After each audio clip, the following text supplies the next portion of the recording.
சிவாய ஓம் முருகா சரணம். அன்பார்ந்த கொங்கு சொந்தங்களே, பல நாடுகளில் தொழில் நிமித்தமாகவோ வேலை நிமித்தமாகவோ பல ஊர்களில் எங்கிருந்தாலும் இந்த நேரடி காணொளி தொகுப்பிற்கு நம்முடன் இணைந்து பல விஷயங்களை தெரிந்து கொள்வதில் ஆர்வம் காட்டி இருக்கும் இந்த காணொளியில் இணைந்திருக்கும் அனைத்து பார்வையாளர்களுக்கும், மேலும் இந்த காணொளி மூலியமாக பல விஷயங்களை, வாழ்வில் முக்கியமான விஷயங்களை சாதனையாளர்களிடமிருந்து தெரிந்து கொண்டு அதன் மூலம் நீங்கள் உங்கள் வாழ்விலும் குடும்ப வாழ்விலும் வெற்றி பெறுவதற்காக கேபிஎன் குழுமத்தால் கேபிஎன் குளோபல் என்ற உலகளாவிய ஒரு அமைப்பு 47 நாடுகளில் உள்ள கொங்கு மண்டலத்தில் உள்ள அனைவரையும் ஒன்றிணைத்து Kongu business network KBN association Tamil Nadu என்று பதிவு செய்யப்பட்டு இந்தியாவில் வெற்றிகரமாக நிறுவி, அதேபோல் south India Kongu business association SIKBA Malaysia என்ற நாட்டிலும், கேபிஎன் ஆஸ்திரேலியா மற்றும் கேபிஎன் USA ஆகிய நாடுகளில் பதிவு செய்யப்பட்டு அனைவரும் ஒன்றிணைந்து வாழ்வில் வெற்றி பெற வேண்டும், அவர்களுடைய தொழில் வாழ்வில் வெற்றி பெற வேண்டும் என்ற ஓர் உயரிய எண்ணத்தில் தொடர்ந்து பல காணொளிகளை வெற்றிகரமாக செயல்படுத்தி கொண்டு வரும் இந்த வேளையில் இன்று 111வது காணொளி தொகுப்பாக நாம் பார்க்கவிருக்கும் இன்றைய தலைப்பு, இன்றைய நவயுகத்தில்,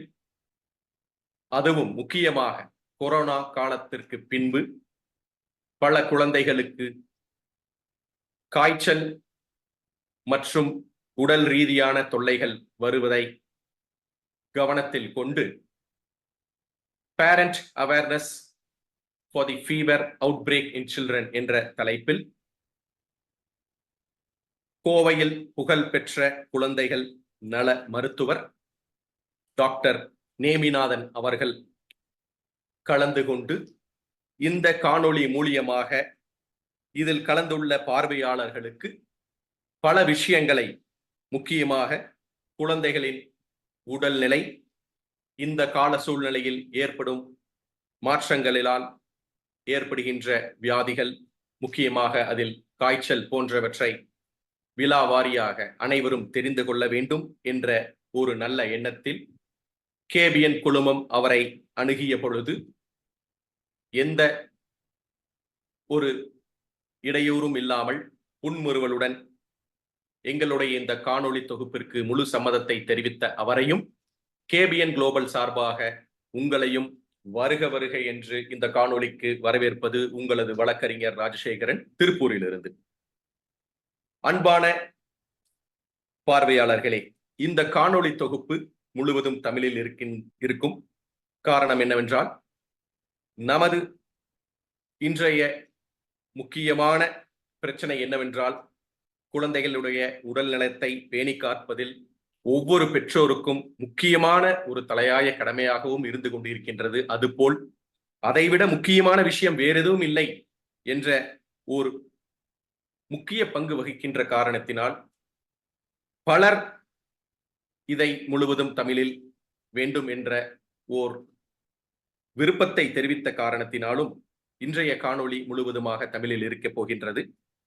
அதில் உங்களது சந்தேகங்கள் ஏதாவது இருப்பின் நீங்கள் சாட் பாக்ஸ் வாயிலாக ஆங்கிலத்தில் அனுப்பினால் அது கேள்வி பதில் நேரம் வரும் பொழுது கட்டாயமாக அதற்குண்டான பதிலை இன்றைய சிறப்பு விருந்தினர் டாக்டர் நேமிநாதன் அவர்கள் நமக்கு கண்டிப்பாக பதில் கொடுத்து நமது கேள்விகளுக்கு தெளிவை கொடுப்பார் என்று கூறிக்கொண்டு, இன்றைய 111வது காணொளி தொகுப்பில் இணைந்துள்ள அனைவருக்கும் இன்றைய சிறப்பு விருந்தினரை பற்றி கட்டாயம் தெரிந்திருக்கும். இருந்தாலும் தெரியாத சில பார்வையாளர்களுக்காக இன்றைய சிறப்பு விருந்தினரை பற்றி ஒரு சிறிய முன்னுரை உங்களுக்காக கொடுக்க விளைகின்றேன். இன்றைய சிறப்பு விருந்தினர் மனிதம் காக்கும் மருத்துவர் டாக்டர் நேமிநாதன் எம்டி அவர்கள். ஒரு சாதாரண விவசாய குடும்பத்தில் கரூர் மாவட்டத்தில் பிறந்து அவருடைய பள்ளி படிப்பை சைனிக் ஸ்கூல் அமராவதி நகரில் வெற்றிகரமாக முடித்தது மட்டுமல்லாமல் அந்த பள்ளி படிப்பில் ஸ்கூல் டாப்பராகவும் பெஸ்ட் அவுட் கோயிங் ஸ்டூடெண்டாகவும் பெருமை சேர்த்து அங்கிருந்து பின்பு மருத்துவத்துறையில் அண்டர் கிராஜுவேஷன் மற்றும் போஸ்ட் கிராஜுவேஷன் ஆகியவற்றை மதுரை மெடிக்கல் காலேஜ் யூனிவர்சிட்டியில் வெற்றிகரமாக முடித்து அந்த வெற்றியின் பின்னாலே யூனிவர்சிட்டி ஃபர்ஸ்ட் ஆகவும் தேர்ச்சி பெற்று இன்று founder Coimbatore child trust hospital என்ற மருத்துவமனையை குழந்தைகளை காக்கும் ஒரு உன்னதமான ஒரு மருத்துவ சேவையை வெற்றிகரமாக செயல்படுத்தி கொண்டு வருகின்றவர் இன்றைய சிறப்பு விருந்தினர். அவருடைய வாழ்வை முழுவதும் குழந்தைகளுடைய நலனுக்காகவும் குழந்தைகளை வெற்றியாளர்களாக உருவாக்குவதற்கு அவர்களுடைய உடல்நிலை நல்ல நிலைமையில் இருந்தால் மட்டுமே அவர்கள் வாழ்வில் பெரும் வெற்றியை கல்வி மூலமாக அடைய முடியும் என்ற எண்ணத்தை மனதில் வைத்துக் கொண்டு குழந்தைகளுக்காகவே அவருடைய மருத்துவ வாழ்வை அர்ப்பணித்த இன்றைய சாதனையாளராக நாங்கள் கண்டெடுத்த ஓர் அற்புத முத்து டாக்டர் நேமிநாதன் எம்டி அவர்கள். இன்றைய தலைப்பில் parents awareness on the current fever outbreak in children என்ற தலைப்பில் நம்முடன் உரையாட வந்திருக்கின்ற மருத்துவர் அவர்களை இருகரம் கூப்பி வருக வருக என்று வரவேற்று அவருடைய உரையை நல்குமாறு அன்புடன் அழைக்கின்றோம். வாருங்கள், உங்களுடைய சிறப்புரையை தாருங்கள்.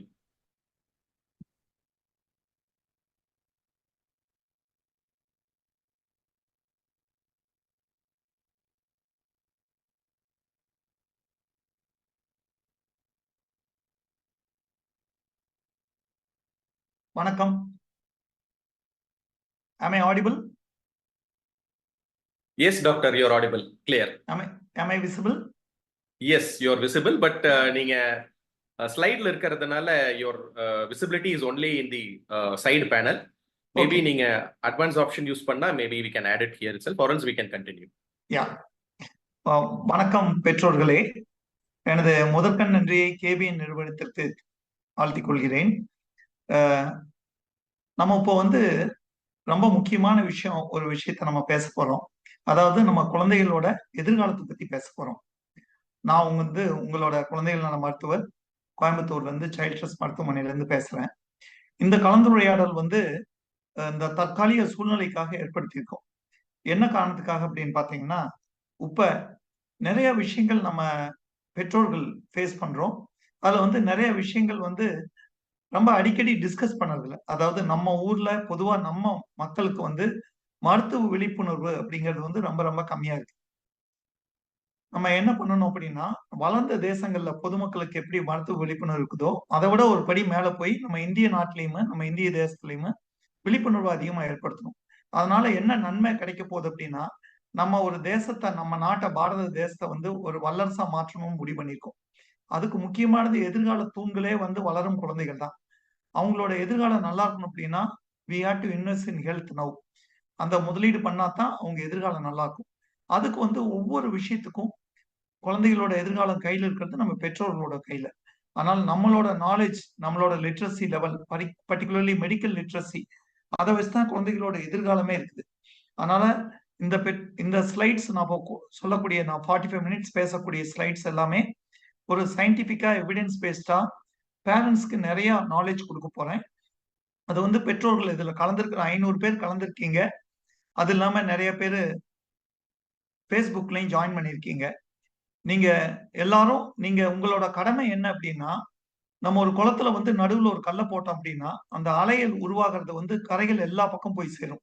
அது மாதிரி அதுக்கு பேர் ரிப்பிள் எஃபெக்ட் அப்படிங்கிறது. அது மாதிரி இதுல நீங்க 500 பேர் கலந்துருக்கீங்கன்னா நீங்க ஒரு 5 லட்சம் பேருக்கு இந்த நல்ல விஷயங்களை சொல்லணும். இந்த விஷயங்கள் பொதுவா பரவ நல்ல விஷயங்கள், குறிப்பா ஒரு விழிப்புணர்வு பொதுமக்களிடையே குழந்தைகளோட நோய்களை பற்றி விழிப்புணர்வு ஏற்படுத்துறதுக்காக தான் இந்த விழாவை ஏற்பாடு பண்ணியிருக்கோம்.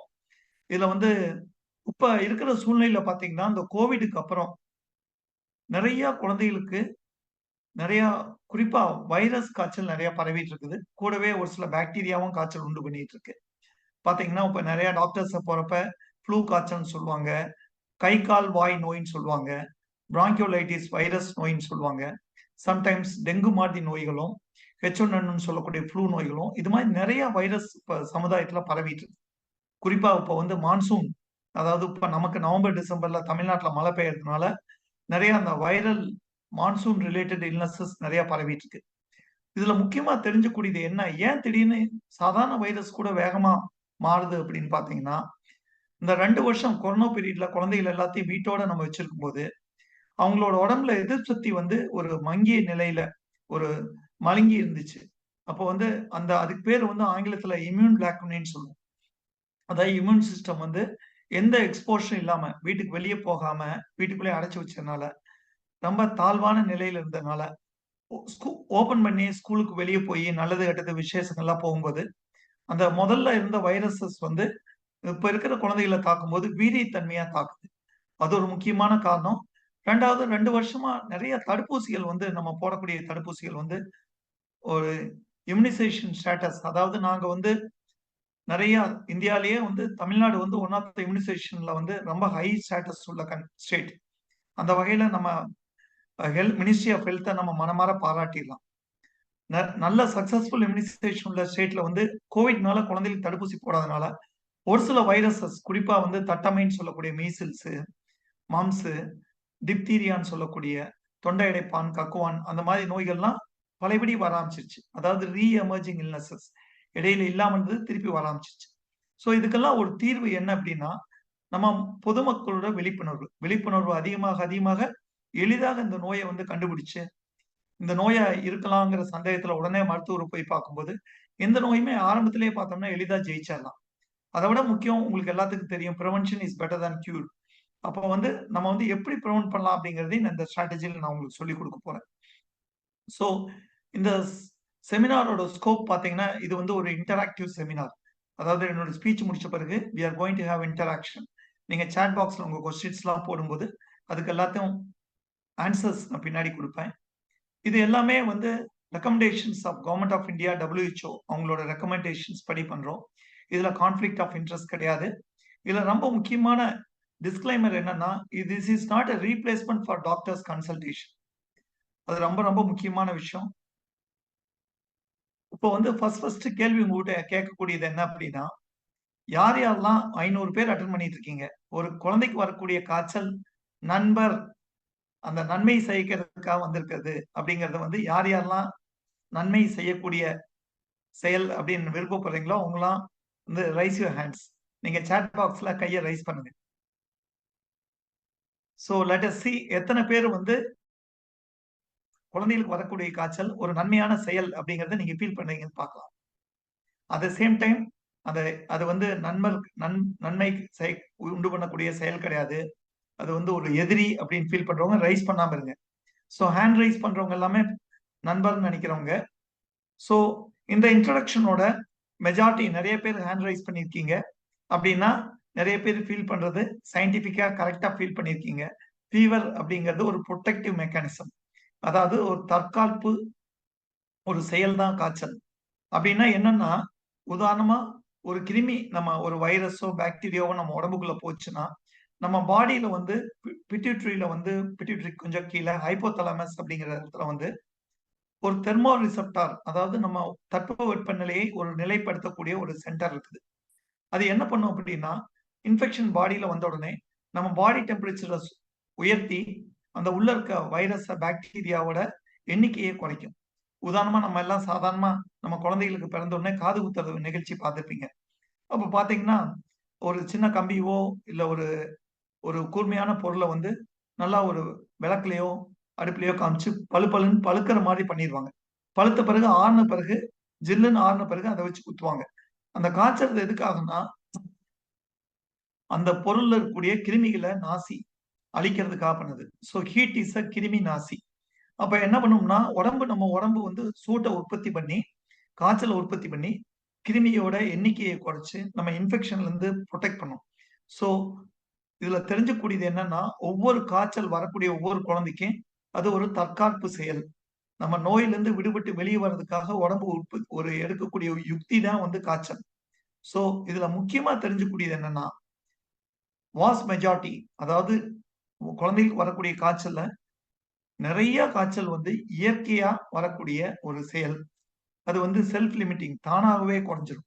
நம்ம செயற்கையா அதை இதையும் குடுத்து, மருந்துகள குடுத்து, அதனால பக்க விளைவுகள் ஏற்படுத்தாம இருந்தோம்னாவே போதும். சோ இந்த காணொளியில நம்ம என்ன செய்ய போறோம் அப்படின்னா, காய்ச்சல்னா என்ன? காய்ச்சலுக்கு எப்ப மருத்துவர பார்க்கணும்? என்ன பண்ணணும்? என்ன பண்ணக்கூடாதுங்கிறத முக்கியமா உங்களுக்கு சொல்லப் போறேன்.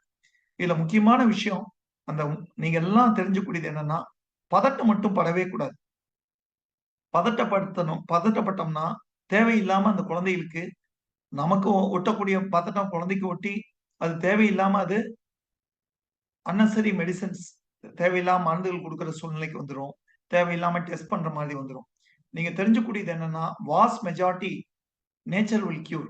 இயற்கையே காய்ச்சல குறைச்சிடும். அப்ப நீங்க வந்து இப்ப தெரிஞ்சுக்கூடியது என்ன அப்படின்னா, ஒவ்வொரு காய்ச்சல் வந்தாலும் பதட்டப்படாதீங்க. பதட்டப்பட்டு உடனே நீங்களே ஓடி போய் அவசரப்பட்டு செல்ஃப் மெடிசின் குடுக்கறது, அந்த மாரி தயவு செஞ்சு குடுத்துறாதீங்க. Self medicine is equal to self poison. ரொம்ப முக்கியமானது. சோ அப்ப காய்ச்சல் வரும்போது, காய்ச்சல்ங்கிறது இயற்கையான செயல், நன்மை குடுக்கக்கூடிய செயல்ன்னு சொல்ட்டேன். அப்ப நீங்க பெற்றோர்கள் வந்து எந்த காய்ச்சலுக்கு மருத்துவர உடனே போய் பார்க்கணும். அது ரொம்ப ரொம்ப முக்கியமான விஷயம். சோ எல்லா காய்ச்சலுக்கும் போய் பார்க்க வேண்டியதில்ல. உடம்பு சூடானா உடனே பதட்டப்பட வேண்டாம். உடம்பு சூடுங்கிறது இயற்கையான ஒரு செயல்ன்னு சொல்ட்டேன். சோ இந்தந்த விஷயங்கள் இருந்தா கட்டாயம் நீங்க போய் மருத்துவர பார்க்கணும். காய்ச்சல் இல்லாவிட்டாலும். ஏன்னா வந்து இப்ப நெறைய வைரல் ஹெமராஜிக் ஃபீவர்ன்னு நெறைய காய்ச்சல் பரவிட்டு இருக்கு. அதாவது டெங்குவை போல் உள்ள காய்ச்சல். அந்த காய்ச்சலோட மெயின் அதோட மெயின் சைட் எஃபெக்ட் என்னன்னு பார்த்தீங்கன்னா, மற்ற காய்ச்சல்லாம் வந்து காய்ச்சல் அடிக்கும்போது நோய் கிருமி வேகமா இருக்கும். காய்ச்சல் குறைஞ்ச உடனே நோய் குறைஞ்சிரும். ஃபார் எக்ஸாம்பிள் நிமோனியா இருக்குன்னா, காய்ச்சல் அதிகமா இருக்கும்போது டாக்டர் அட்மிட் பண்ணி வைத்தியம் பண்ணுவாங்க. மருந்துகள்லாம் குடுப்பாங்க. காய்ச்சல் குறைஞ்சோனே மெடிசின் டோஸ் குறைச்சு சிறப்பா மாத்தி வீட்டுக்கு அனுப்பிருவாங்க. டைபாய்டு அந்த மாதிரி காய்ச்சல். அப்படி ஒவ்வொரு காய்ச்சலுக்கும் காய்ச்சல் குறையும்போது நோயோட தன்மை குறைஞ்சிருக்குன்னு அர்த்தம். வேறாஸ் இது ஏமாத்தக்கூடிய ஒரு சில காய்ச்சல் இருக்கு. அந்த காய்ச்சல வந்து ஆங்கிலத்தில பைபேசிக் ஃபீவர் அப்படிம்போம். அதாவது ஒட்டகத்திலலாம், மாட்டுக்கெல்லாம் பார்த்தீங்கன்னா, திமில் 1 திமில் இருக்கும். ஒட்டகத்துக்கெல்லாம் கேமலுக்கு 2 திமில் இருக்கும். அதாவது ஒரு ஒரு முதுகுல ஒரு ஒரு பகுதி மேடா இருக்கும். அப்புறம் கீழ இறங்கி திருப்பி ஒரு அடுத்த பகுதி.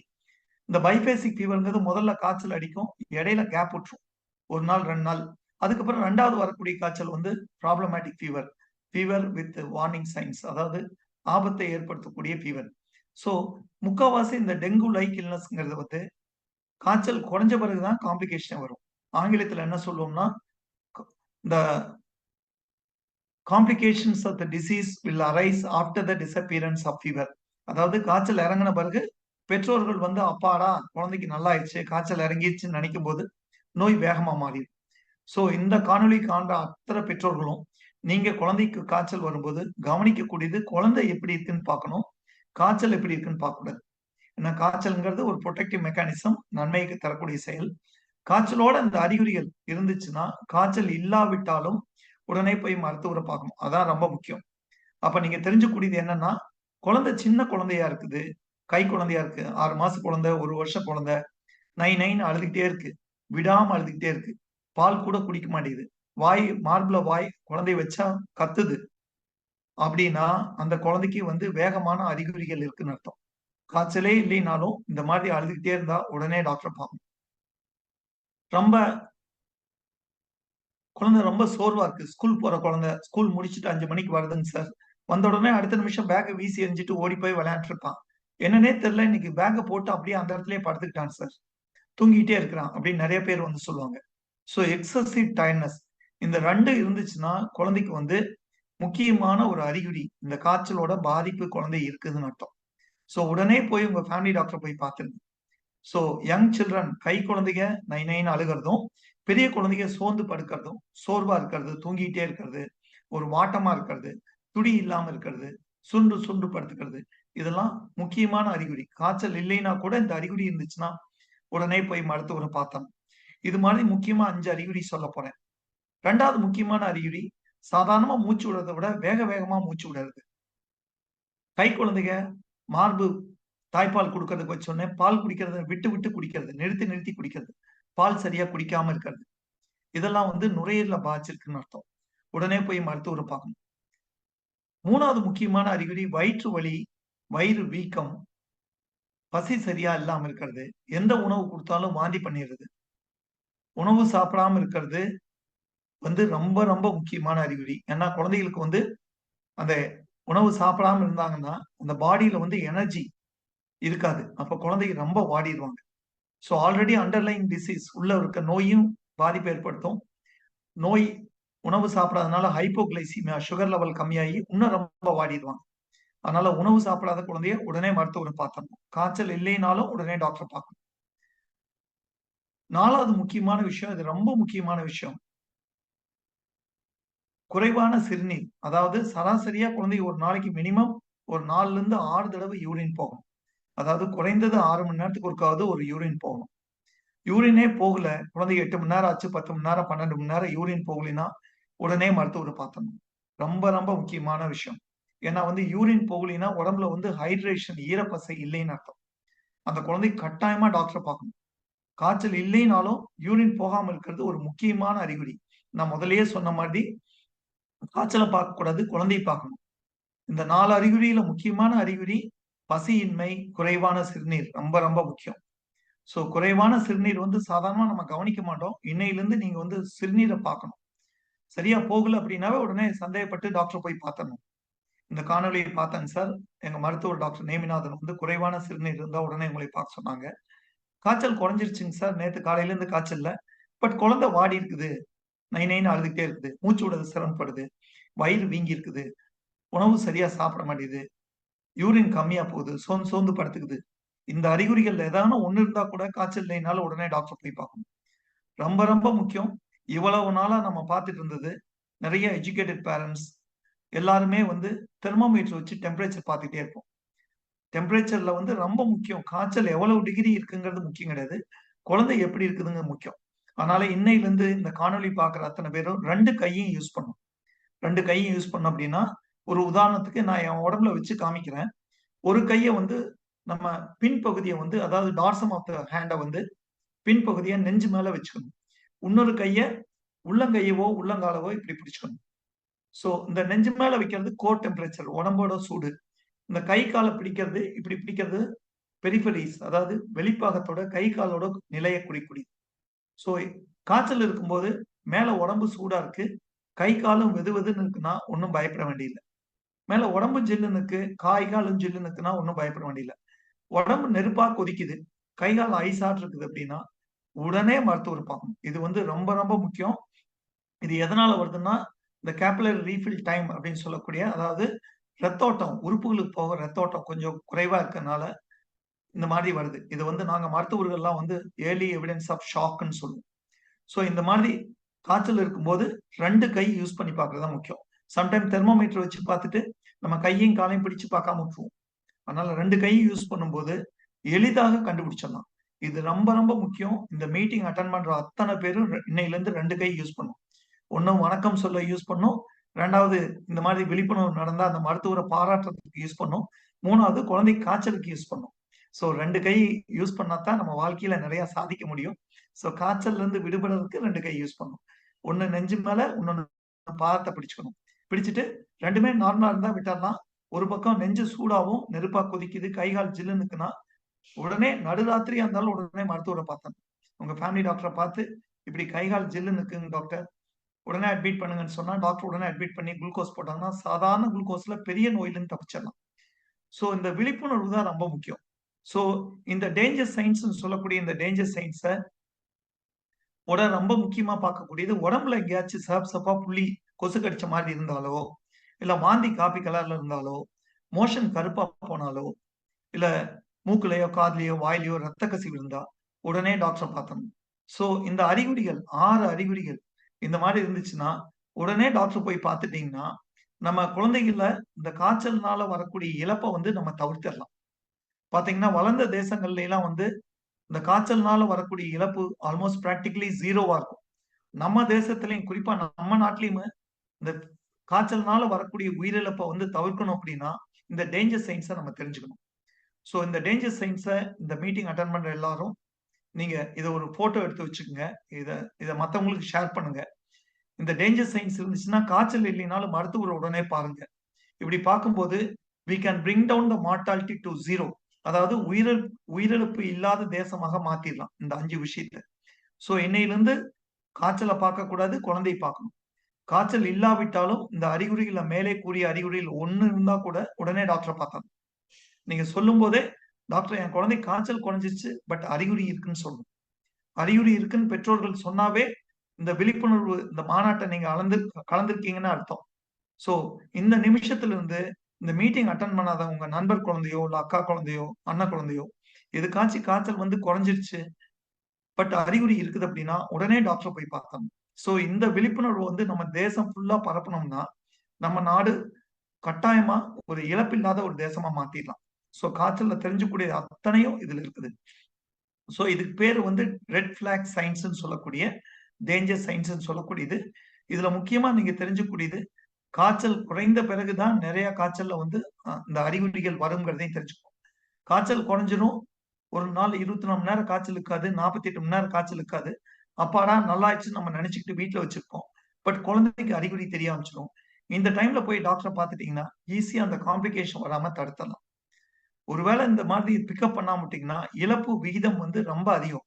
100 குழந்தைகள் இந்த டேஞ்சர் சைன்ஸ் உள்ள குழந்தைகளை டாக்டரை பார்க்காம அட்மிட் பண்ணாம ஐபி ஃப்ளூயிட்ஸ் போடாம வைத்தியம் பண்ணாமட்டோம்னா 25% பேருக்கு உயிரிழப்பு வந்துடும்.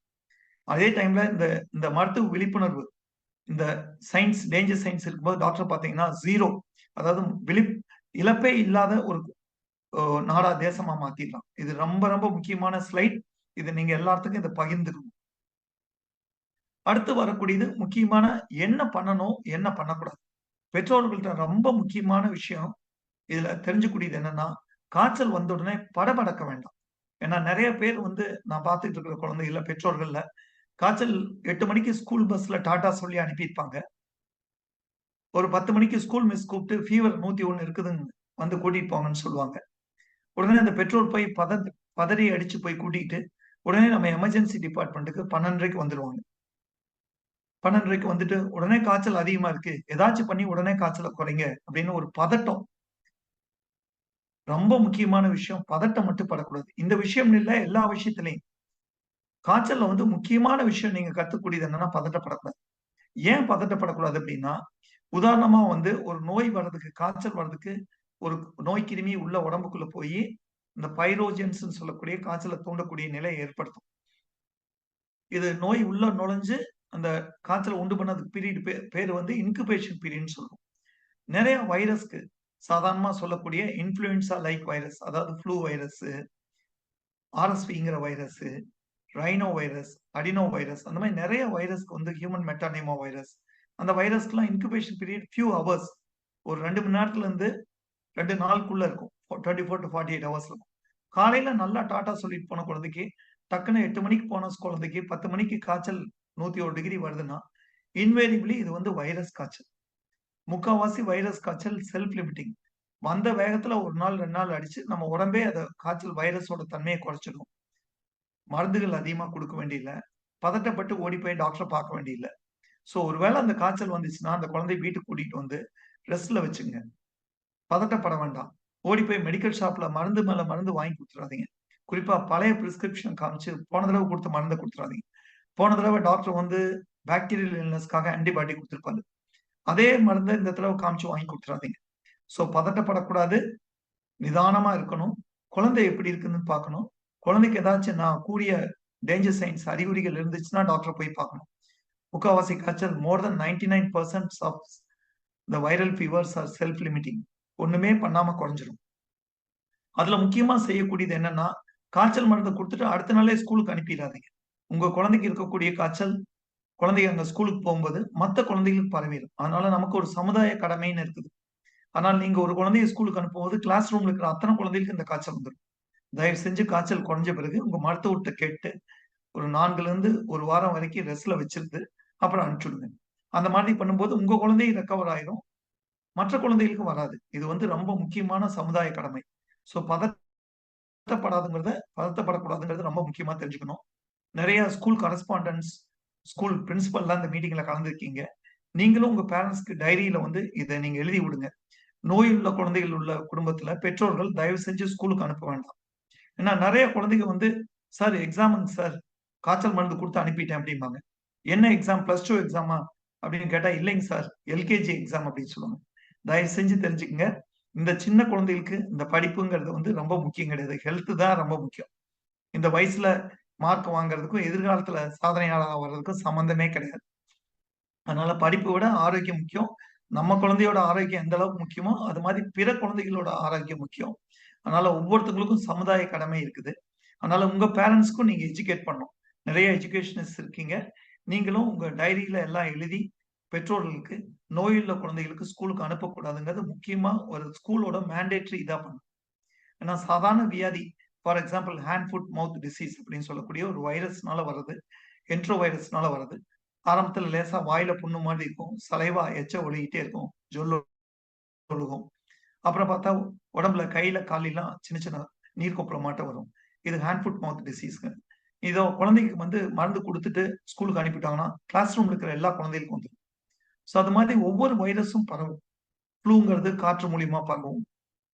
அது மாதிரி வாட்டர் பார்ன் வைரஸஸ் எல்லாமே காற்று மூலியமா, தண்ணி மூலியமா, கான்டாக்ட் மூலியமா பரவக்கூடிய வைரஸ் எல்லாம் சின்ன குழந்தைகளுக்கு குழந்தைகளே ஒரு நோய் பரப்பும் வெக்டரா மாறிடுவாங்க.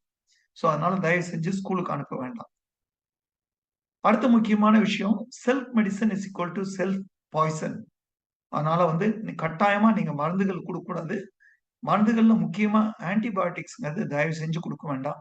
ஏன் முக்கியமா நான் ஸ்ட்ரெஸ் பண்றேன் அப்படின்னா, நாங்க வருஷமா இந்த ஆன்டிபயோட்டிக் யூசேஜ் இன் சில்ட்ரன் அத பத்தி நிறைய ஆராய்ச்சிகள் பண்ணிட்டு இருக்கோம்.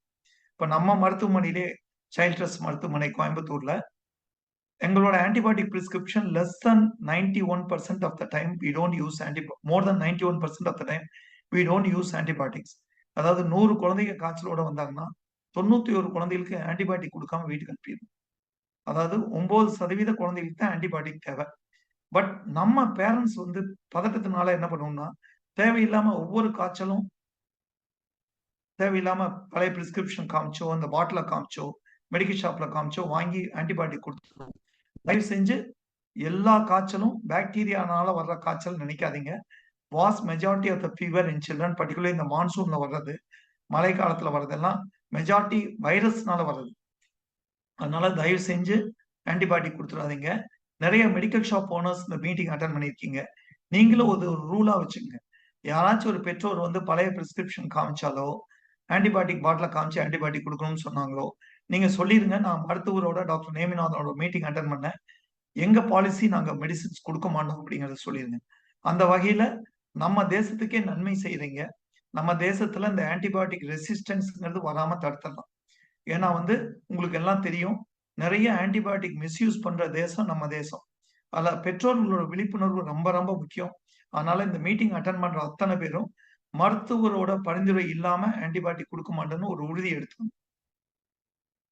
அடுத்த முக்கியமான விஷயம், நம்ம ஆன்டிபயோட்டிக் காய்ச்சல்ல வந்து ஆன்டிபயோட்டிக் குடுக்கறத வேண்டாம்னு சொல்லியிருக்கேன். அதுல முக்கியமான விஷயம், காய்ச்சலுக்கு குடுக்கக்கூடிய மருந்து இந்த பாராசிட்டமால் அப்படின்னு சொல்லக்கூடிய மருந்த தவிர எந்த மருந்து குடுக்கக்கூடாது. அதுமே நீங்க படிச்சிருக்கீங்க அப்படின்னா, நீங்க வந்து அந்த பாட்டில்ல வந்து எத்தன மில்லிகிராம் அந்த சிரப் இருக்குன்னு பார்க்கணும். ஒரு சில பாட்டில்ல வந்து 125 மில்லிகிராம் பெர் 5 எம்எல் இருக்கும். ஒரு சில பாட்டில்ல 150 மில்லிகிராம் பெர் 5 எம்எல் இருக்கும். ஒரு சில பாட்டில்ல 240 milligram or 250 milligram per 5 ML இருக்கும். ஸோ எத்தன மில்லிகிராம் 5 மில்லில இருக்குன்னு பார்த்துட்டு, நம்ம குழந்தைக்கு குடுக்கறது 15 மில்லிகிராம் பெர் கேஜி தான் குடுக்கணும். அதாவது ஒரு டோஸ் ஒரு வேளை குடுக்கும்போது 10 கிலோ குழந்தைன்னா 150 மில்லிகிராம் தான் குடுக்கணும். தயவு செஞ்சு அதிகமா பாராசிட்டமால் குடுத்துறாதீங்க. அதே மாதிரி முக்கியமா அது டிராப்ஸா இல்ல டாக்டர் பிரிஸ்கிரைப் பண்ணிருக்க டிராப்ஸா, சிரப்பான்னு பார்த்து குடுங்க. சம்டைம் டாக்டர் வந்து டிராப்ஸ்ன்னு எழுதியிருப்பாரு. அதுல வந்து 1 மில்லில வந்து 100 மில்லிகிராம் இருக்கும். தெரியாம அத வந்து 5 மில்லின்னு குடுத்துட்டீங்கன்னா, டோஸ் 5 மடங்கு அதிகமாயிரும். அதனால அது டாக்டர் எழுதியிருக்கிற பிரிஸ்கிரிப்ஷன படிச்சு பார்த்துட்டு, டாக்டர்ட்ட ஒரு தடவ, 2 தடவ கேட்டு, அந்த மெடிசினவே கொண்டு போய் டாக்டர்ட்ட கொண்டு போய் காமிச்சு, இல்லாட்டி சிஸ்டர்ட்ட காமிச்சு, இது மெடிசின் கரெக்ட்டா? இது எந்த டோஸ் குடுக்கணும்னு கேட்டுட்டு குடுக்கணும். ஏன்னா பாராசிட்டமால்ல நன்மை செய்யற அளவுக்கு அதிகமா குடுத்தோம்னா தீமையும் வந்துரும். மிஸ்யூஸ் பண்ணிறக்கூடாது. ஏன்னா வந்து நெறைய எங்களுக்கு எங்க ஹாஸ்பிட்டல்ல ஐசியூல அட்மிட் ஆகுற குழந்தைங்க, நெறைய பேரண்ட்ஸ் வந்து பதட்டத்தினால பாராசிட்டமால 3 மணி நேரத்துக்கு ஒருக்கா, 4 மணி நேரத்துக்கு ஒருக்கா, ரொம்ப அதிகமா டபுள் த டோஸ் அந்த மாரி குடுத்து காய்ச்சல குறைக்கணும்னு சொல்லி குடுக்கும்போது, நோயும் பாதிப்பு இருக்கும். இந்த பாராசிட்டமால்னால கல்லீரலும் பாதிச்சிரும். அதனால கரெக்டான டோஸ்ல கொடுத்தோம்னா இந்த இந்த பேரஸ்டமால் வந்து கரெக்டான நல்ல மருந்து. அதனால இதுல முக்கியமான விஷயம், பேரஸ்டமால தவிர பிற மருந்துகள் கொடுத்துறாதீங்க. மருத்துவர் எழுதி கொடுத்தா மட்டும் கொடுங்க. கட்டாயமா நீங்க அவாய்ட் பண்ணக்கூடியது இந்த ஐபுப்ரூஃபன் சொல்லக்கூடியது, மெஃபனமிக் ஆசிட் சொல்லக்கூடியது மருந்துகள்லாம் கொடுக்காதீங்க. அதனால நன்மைகள் விட தீமைகள், சைடு எஃபெக்ட்ஸ் நிறைய இருக்கு. மெஃபனமிக் ஆசிட் சிறுநீரகத்தை பாதிக்கும். மெஃபனமிக் ஆசிடே அந்த ஒரு சில மருந்துகள் வந்து மெஃபனமிக் ஆசிட்ங்கிற மருந்து ஜன்னியை கூட தூண்டி விடும். ஐபுப்ரூஃபன்ங்கிற மருந்து இந்த பிளேட்லெட்ஸ்ன்னு சொல்லக்கூடிய செயல்பாட்டை குறைச்சிரும். அதாவது ஆன்டி பிளேட்லெட் ஆக்ஷன். அதனால ரத்த கசிவு வர வாய்ப்பு இருக்கு. ஸோ சேஃபஸ்ட் ஆன்டிபயோட்டிக் காய்ச்சலுக்கு கொடுக்கக்கூடிய சேஃபான மருந்து பேரஸ்டமால். அதை தவிர மருத்துவரோட பரிந்துரை இல்லாம எந்த மருந்து கொடுத்துறாதீங்க. அதிகமா டோஸ் கொடுத்துறாதீங்க. குறைஞ்சது 6 மணி நேரத்துக்கு ஒருக்கா தான் கொடுக்கணும். ஒருவேளை இடையில காய்ச்சல் வந்தா மருத்துவரை பார்த்துட்டு அதுக்கு என்ன பண்ணணும்னு கேட்டுங்க. பொதுவா குழந்தைகளை வந்து ஜன்னல்லாம் திறந்து வச்சு ஃபேனை போட்டுட்டு காற்றோட்டமா வச்சாவே காய்ச்சல் குறைஞ்சிரும். ஸோ இதுல முக்கியமான விஷயம் பேரஸ்டமால் கூட என்ன கொடுக்கலாம் அப்படின்னு பாத்தீங்கன்னா, நீங்க வந்து இந்த உலக சுகாதார மையத்தோட உப்பு சர்க்கரை கரைசல் ORSன்னு சொல்லி ஒரு உலக சுகாதார மையத்தோட உப்பு சர்க்கரை கரைசல்ங்கிறது விக்கும். அதுல வந்து குழந்தைகளுக்கு வந்து ரெடியூஸ்ட் ORSன்னு மெடிக்கல் ஷாப்ல விக்கும். உப்பு சர்க்கரை கரைசல்னு கேட்டீங்கன்னா குழந்தைகளுக்காக உள்ளது விக்கும். அது வந்து ஒரு சின்ன பாக்கெட் ஷாம்பு பாக்கெட்டாட்ட சாஷேங்கிறது 200 மில்லி தண்ணிக்கு ஒரு சாஷே கலந்துட்டு 1 மணி நேரத்துக்கு ஒருக்கா சின்ன குழந்தைன்னா 50 மில்லியும், பெரிய குழந்தைன்னா 1 மணி நேரத்துக்கு ஒருக்கா 100 மில்லியும் குடுத்தீங்கன்னா, அந்த குழந்தைகளுக்கு இந்த காய்ச்சல்னால வரக்கூடிய காம்ப்ளிகேஷன் வராம தடுத்துடலாம். ஸோ ஒன்லி நீங்க குடுக்கக்கூடியது பேராசிட்டமாலும், ORS மட்டும் தான் குடுக்கணும். கட்டாயமா ஆன்டிபயோட்டிக்ஸ் குடுக்கக்கூடாது. ரொம்ப முக்கியம், நீங்க போய் மருத்துவர்ட்ட போயி, காய்ச்சல் உடனே குறைங்க டாக்டர்ன்னு சொல்லி, இன்ஜெக்ஷன் போடுங்கன்னு கேட்றக்கூடாது. அப்படி பண்ணும்போது காய்ச்சல் டக்குன்னு குறையும்போது, நான் முதல்லயே சொன்னேன், காய்ச்சல்ங்கிறது ஒரு புரொடெக்டிவ் மெக்கானிசம். டெம்பரேச்சர் ரைஸ் ஆகும்போது அது கிருமி நாசியாட்ட வைரல் லோட், பாக்டீரியல் லோடு உள்ள இருக்கக்கூடிய கிருமிகள வந்து எண்ணிக்கையை குறைக்கும். டக்குனு காய்ச்சல குறைக்கும்போது கிருமிகளோட எண்ணிக்கை அதிகமாயிரும், நோய் அதிகமாயிரும். அதனால தயவு செஞ்சு இந்த காய்ச்சலுக்கு தயவு செஞ்சு பேரசிட்டமால் தவிர மருந்து குடுத்துறாதீங்க. குறிப்பா ஆன்டிபயோட்டிக்ஸ் குடுக்க வேண்டாம். நீங்களே செல்ஃப் மெடிசின் குடுத்துற வேண்டாம். டாக்டர்ட்ட போய் இன்ஜெக்ஷன் போடுங்க, டக்குனு காய்ச்சல் குறைங்கன்னு கேட்க வேண்டாம். எந்த நோயும் வர்றது வேகமா வரலாம். ஆனா போறது மெதுவா தான் போகணும். இயற்கையாவே குணமாகணும். அப்பதான் உடம்புல எதிர்ப்பு சக்தி உற்பத்தி ஆகும். தயவு செஞ்சு டக்குனு குறைக்கிறதுக்காக முயற்சி எடுத்துறாதீங்க. ரொம்ப ரொம்ப முக்கியம். குழந்தைகளுக்கு பொதுவா மெதுவா குறையறது தான் உடல் ஆரோக்கியத்துக்கு நல்லது. அடுத்து ரொம்ப முக்கியமான விஷயம், எல்லா மெடிசினையும் லாக் அண்ட் கீல வச்சிரணும். ஏன்னா வந்து இது ரொம்ப ரொம்ப முக்கியமான விஷயம். இன்னைக்கு கூட ஒரு குழந்தை வந்து பேராசிட்டமால் நம்ம ஐசியூல ஒரு குழந்தை அட்மிட் ஆயிருக்கு. பேராசிட்டமால் சிரப்ப வந்து ஒரு பாட்டில ஒரு மூடி 5 மில்லி மருந்து குடுத்துட்டு, அந்த அம்மா வீட்டுக்குள்ள போய் பாத்ரூம்ல டேப்ல போய் அந்த மூடிய கழுவுறதுக்குள்ள அந்த பாட்டில் ஃபுல்லா குடிச்சிருச்சு. அவங்க அம்மா வந்து பதட்டப்படுது. "எதுக்கா இப்படி குடிச்ச?" அப்படின்னா, "இல்லம்மா 6 மணி நேரத்துக்கு ஒருக்கா காய்ச்சல் வருது. நீங்களும் காய்ச்சல் மருந்து குடுத்துட்டே இருக்கீங்க. குறையவே மாட்டேங்குது. ஆனா இந்த ஒரு பாட்டிலையும் குடிச்சுட்டா டக்குனு குறைஞ்சிரும்." அப்படின்னு சொல்லி அந்த குழந்தை உடனே சொல்லுது. ஸோ இந்த குழந்தைகளுக்கு வந்து சின்ன குழந்தைகளுக்கு குறிப்பா மேஜிக்கல் திங்கிங் இருக்கும். கொஞ்சம் கொஞ்சமா மருந்து குடிச்சு மெதுவா குறைக்கிறதுக்கு. நம்ம மொத்தமா ஒரே அடியா ஒரு பாட்டில் குடிச்சிட்டோம்னா டக்குனு காய்ச்சல் குறைஞ்சிரும்னு சொல்லி குழந்தைங்க நினைச்சுட்டு குடிச்சிரும். அதனால எப்பவுமே இன்னையிலிருந்து குழந்தைங்க இருக்கு வீட்ல, எல்லா மெடிசின்ஸும் லாக் அண்ட் கீல வச்சுக்கணும். அதுக்கு பேரு வந்து சைல்டு ஃப்ரெண்ட்லி ஹோம். அதாவது நம்ம வீட்ட வந்து குழந்தைகளுக்கு பாதுகாப்பான வீடா மாத்தணும். சின்ன சின்ன விஷயங்கள், கூர்மையான பொருள்கள் இருந்தா அகற்றி வச்சிரணும். இந்த எலக்ட்ரிக்கல் சாக்கெட்ஸ் இருந்துச்சுன்னா கை விடாம பார்த்துக்கணும். குழந்தைகளுக்கு விளையாட்டு பொருள் கூட வாயோட சைஸ விட பெருசா இருக்கிறத வச்சுக்கணும். உதாரணமா கோழி முட்டை போடுற மாரி பொம்மை வாங்கி குடுத்தீங்கன்னா, திடீர்னு ஒரு நாள் முட்டையே இருக்காது. எல்லா முட்டையும் வயித்துக்குள்ள போயிரும். ஸோ குழந்தை வாயோட சைஸ விட பெருசா இருக்கிற விளையாட்டு பொம்மைகள் குடுக்கணும். விளையாட்டு பொம்மைகள்ல வந்து பெயிண்ட் அடிச்ச பொம்மைகள் குடுக்கக்கூடாது. ஏன்னா, அது எப்பவுமே குழந்தைகளுக்கு மவுத்திங் ஹேபிட் இருக்கும். எல்லாத்தையும் வாயில வைக்கிறது. ஸோ பெயிண்ட்ல வந்து லெட்ன்னு இருக்கும். அது பூரா பெயிண்ட் பூரா உள்ள போய் லெட் பாய்சனிங் வந்துரும். ஸோ பெயிண்ட் அடிச்ச பொம்மைகள் குடுக்கக்கூடாது. சின்ன சின்ன விஷயங்கள்ல கூட சயின்ஸ் இருக்குதுங்கிறத தெரிஞ்சுக்கணும். ஸோ குழந்தைய வளர்த்துறதுல எப்படிலாம் வளர்த்தணும், எப்படி முறையா வளர்த்தணும் அப்படிங்கிறது அந்த சயன்டிஃபிக் பேரண்டிங், அதாவது எவிடன்ஸ் பேஸ்ட் பேரண்டிங், அதாவது விழிப்புணர்வோட குழந்தைகள வளர்த்தும்போது, நம்ம தேவையில்லாம மருத்துவர பார்க்கக்கூடிய செலவும் கம்மியாயிரும். குழந்தையோட ஆரோக்கியமும் நோய் இல்லாம வளர்த்திறலாம். அதுல ரொம்ப முக்கியமான விஷயம், இன்னையிலிருந்து எல்லாரும் மெடிசின்ஸ் வந்து லாக் அண்ட் கீல வச்சுக்கணும். ரொம்ப ரொம்ப முக்கியமான விஷயம். ஸோ ஒன்ஸ் அகைன் நான் சொல்றது எல்லாமே வாஸ்ட் மெஜாரிட்டி, அதாவது நெறைய நோய்கள் வந்து பிரிவென்டபிள். அதனால வந்து நம்ம முதலீடு செய்யக்கூடியது நாலேஜ்ல முதலீடு செய்யணும். அதாவது விழிப்புணர்வு, மருத்துவ சம்பந்தமான விழிப்புணர்வு முதலீடு செய்யணும். சோ இத வந்து நான் உங்களுக்கு 500 பேத்துக்கு நான் சொல்லியிருக்கேன். இன்னைக்கு வந்து 1000 பேர் அட்டெண்ட் பண்றீங்க.